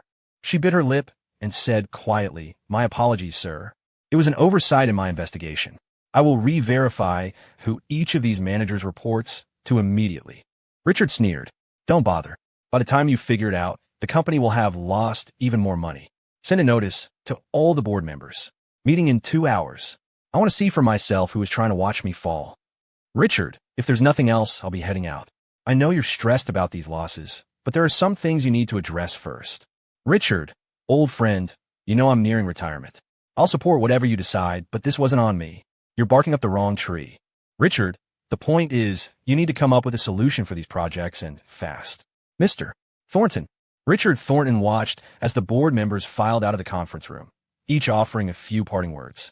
When it was finally just him and his secretary, Rochelle, a wave of exhaustion washed over him. Before the meeting, he had been convinced that a few board members had simply been negligent. But after 2 hours of discussion, the reality was 1,000 times worse. Several of the failed projects were overseen by people his wife, Sharon, had personally promoted. The rest were managed by people under other board members, but in every single case, Sharon had involved herself to some degree. She didn't have the authority, but everyone, from the board members to the project managers, had given her leeway out of respect for her position as his wife. In the end, all roads led back to Sharon. The meeting he had intended as a reprimand for his board had turned into a trial of his own judgment. Several members used the opportunity to voice long-held frustrations. "Richard, I know you love your wife, but the fact is she is not suited for a frontline role in this company. What's more, her due date is just a few months away. I believe we should temporarily replace her. It would be the wisest decision for the company, for you, and for her." The suggestion was immediately seconded by nearly half the room. Richard neither agreed nor refused. He simply said he would consider it. He sat there, rubbing his temples, then turned to Rochelle. "Rochelle, tell the driver to wait for me downstairs. I'm going to the hospital to see Sharon." "Yes, sir." He sat for another moment before heading to the elevator. He had no idea that as soon as he was gone, Rochelle found a secluded spot and made a call. "Mrs. Thornton, just as you predicted, he neither agreed nor refused the suggestion to remove you. He just had me call the driver. He's on his way to see you at the hospital." An hour later, Richard Thornton stood outside the door of a VIP hospital room. He took a deep breath before pushing it open. Sharon, who was lying in bed, looked up with a gasp of surprise. She immediately threw back the covers and, supporting her large belly with one hand, walked lovingly toward him. "Richard, you're here. Don't get out of bed. Lie back down," he said, a note of urgency in his voice. But Sharon just smiled. "Oh, I'm not as fragile as you think. What brings you here during the day? Is work finally slowing down?" She spoke while gently stroking her stomach. "Sweetheart, look, Daddy's here to see us." Looking at her and her swollen belly, the anger that had been simmering inside Richard all day vanished. The words he had planned to say, about her needing to step back from the company for a few months, died in his throat. So what if she had run a few projects into the ground? Her intention was only ever to help him, to share his burden. Besides, she was less than 2 months from her due date. Bringing this up now would only cause her unnecessary stress. The doctor had warned him that women at this stage were emotionally vulnerable. What if she developed postpartum depression? He gritted his teeth. He wouldn't tell her. He would handle all of it himself. His decision made, a sense of peace settled over him. He smiled, bent down, and pressed his ear to her stomach. With a gentleness he hadn't shown even to Isabel in years, he murmured, "Hey there, little one. Daddy's here." The ruthless titan of industry never would have imagined that everything, all of it, was part of Sharon's plan. "Want some popcorn?" Leo asked, holding their movie tickets. He pointed to the concession stand, fully expecting the little foodie beside him to jump at the chance. But Isabel shook her head. "No, my hand will get dirty. So, we can wash them later." "No," she set her little face, absolutely refusing. Yet when she looked at other people holding tubs of popcorn, her eyes screamed, "I want some." Leo didn't get it, but he let it go. Soon, it was time for the movie to start. He led her into the dark theater and found their seats. As the movie began, a quiet hush fell over the audience. Isabel was completely focused on the screen, but her hand found his in the darkness. Leo didn't think much of it, turning his attention to the film. But after a few minutes, he realized something was wrong. Why did his hand feel so warm and smooth? He glanced over, his eyes slowly adjusting to the dim light. His pupils contracted. At some point, Isabel had unzipped her long down coat. Underneath, she wasn't wearing pants. She was wearing a pair of those fleece-lined leggings that looked like sheer stockings. And his hand was resting directly on her thigh. His heart skipped a beat. He instinctively tried to pull his hand away, but she pressed it firmly down. She turned her head slightly, and in the faint glow of the screen, her eyes held a mix of shyness and mischief. "Don't move," she whispered in his ear. Her voice was cool and collected, but the warmth and silkiness of her skin under his palm sent his heart into a frantic rhythm. He was absolutely certain this was a deliberate, soul-stealing attack. Leo tried to calm himself down, taking a deep breath and forcing his attention back to the movie. But with his hand pinned to her thigh, his heart hammered against his ribs, making it impossible to ignore the electrifying sensation. Isabel clearly sensed his tension. A tiny, almost imperceptible smile played on her lips. She kept her eyes on the screen, but her hand remained firmly on his, her coat draped over them, concealing his transgression. She looked for all the world like nothing was happening. It took Leo a full minute to process the situation. So that's why she wore the long coat and boots today. This was the plan all along. Damn it, he thought, trying again to retract his hand. Trying to test a good man with a thigh? Who does she think I am? He scoffed internally, but then he realized his hand wasn't listening. It had a mind of its own. Well, I've already touched it. Might as well touch it a little more. Just for a second. That thought echoed in his mind on a loop. And so, his hand remained on her thigh for a solid half hour. The movie played on, but Leo couldn't have told you a single thing that happened on screen. Isabel, for her part, just watched the film with half-lidded eyes, tacitly permitting his exploration. The only reaction she gave was a slight tremor that ran through her body when his fingers occasionally strayed a little too high. It wasn't until the credits rolled and the house lights were about to come up that Leo finally, silently, withdrew his hand. Click! The lights flooded the theater. Leo looked down at his hand with a profound sense of regret. Traitorous hand. Absolutely no self-control. He had sat through an entire movie and absorbed nothing, completely preoccupied with the feeling of her skin. It was a classic case of the little head making decisions for the big one. He stole a guilty glance at Isabel. Just then, the couple sitting next to them got up to leave. The guy's lips were swollen and red, and the girl's lipstick was smeared. They had clearly spent the entire movie making out. Most importantly, the guy turned to the girl and said with perfect composure, "Lulu, that was a pretty good movie." The girl just blushed and hurried him out of the theater. Seeing them leave gave Leo an idea. He cleared his throat and said, "That guy is such a hypocrite. Look at his lips. He obviously spent the whole time kissing his girlfriend, and he still has the nerve to say the movie was good." Isabel turned to him, a sly, knowing smile on her face. "Is that so? Well, was the movie good?" "Of course it was good. Are you questioning my integrity? Don't think that just because you held my hand on your thigh, I wasn't paying attention." "I'm not that kind of guy," Leo said, his bravado completely unfounded. Isabel just nodded slowly. "Then tell me what you thought of it." It's hard to say. From my perspective, the ending for the main character and the female lead was pretty great. They're definitely going to live happily ever after. Question mark. Isabel's expression turned strange. Seeing her reaction, Leo faltered. "What, you don't agree? That's fine. 1,000 viewers, 1,000 Hamlets, right? It's normal for us to have different interpretations." Isabel opened her mouth, then closed it, hesitating. But we were watching a sci-fi movie. There was no female lead. Leo was floored. Impossible. How can there be no female lead? At the end, I clearly saw a man and a woman walking off together. Because the main character has dissociative identity disorder, Isabel explained, pressing her lips together to keep from laughing. That was his own imagined female personality. Leo held his breath and instinctively unzipped his jacket. Damn, why is it so hot in here? He sat in stunned, awkward silence for what felt like an eternity before finally rubbing his nose and looking away. "Okay, you got me," he muttered. "I wasn't paying attention to the movie at all. Too busy feeling up your leg." By the time they left the theater, it was already past 6. The mall they were at was still a good distance from the restaurant Miles had booked. They called Lester right away. The snow had been falling for nearly a full day. Even with the city's snowplows working around the clock, the low temperatures had turned the roads into sheets of ice. The driving conditions were terrible. A trip that should have taken half an hour took the veteran driver nearly an hour. It was already past 7 when they arrived. As they got out of the car, Isabel mumbled, "I think we're late." "I'm so sorry, Mr. Yeager. The roads were just awful. I was afraid to go any faster." Leo waved him off. Don't apologize, Lester. She was just making an observation. We're just meeting Kevin and the guys. A few minutes late is no big deal. Still, a guilty look lingered on Lester's face. In truth, the road conditions weren't that bad. He'd driven for the Thornton family for years and had seen it all. But he wasn't as young as he used to be, and his own body couldn't guarantee both speed and safety on roads like these anymore. After saying goodbye to Lester, Leo and Isabel walked into the restaurant. Though not a high-end establishment, it was one of the most famous hot pot places in Crestview, and it was packed.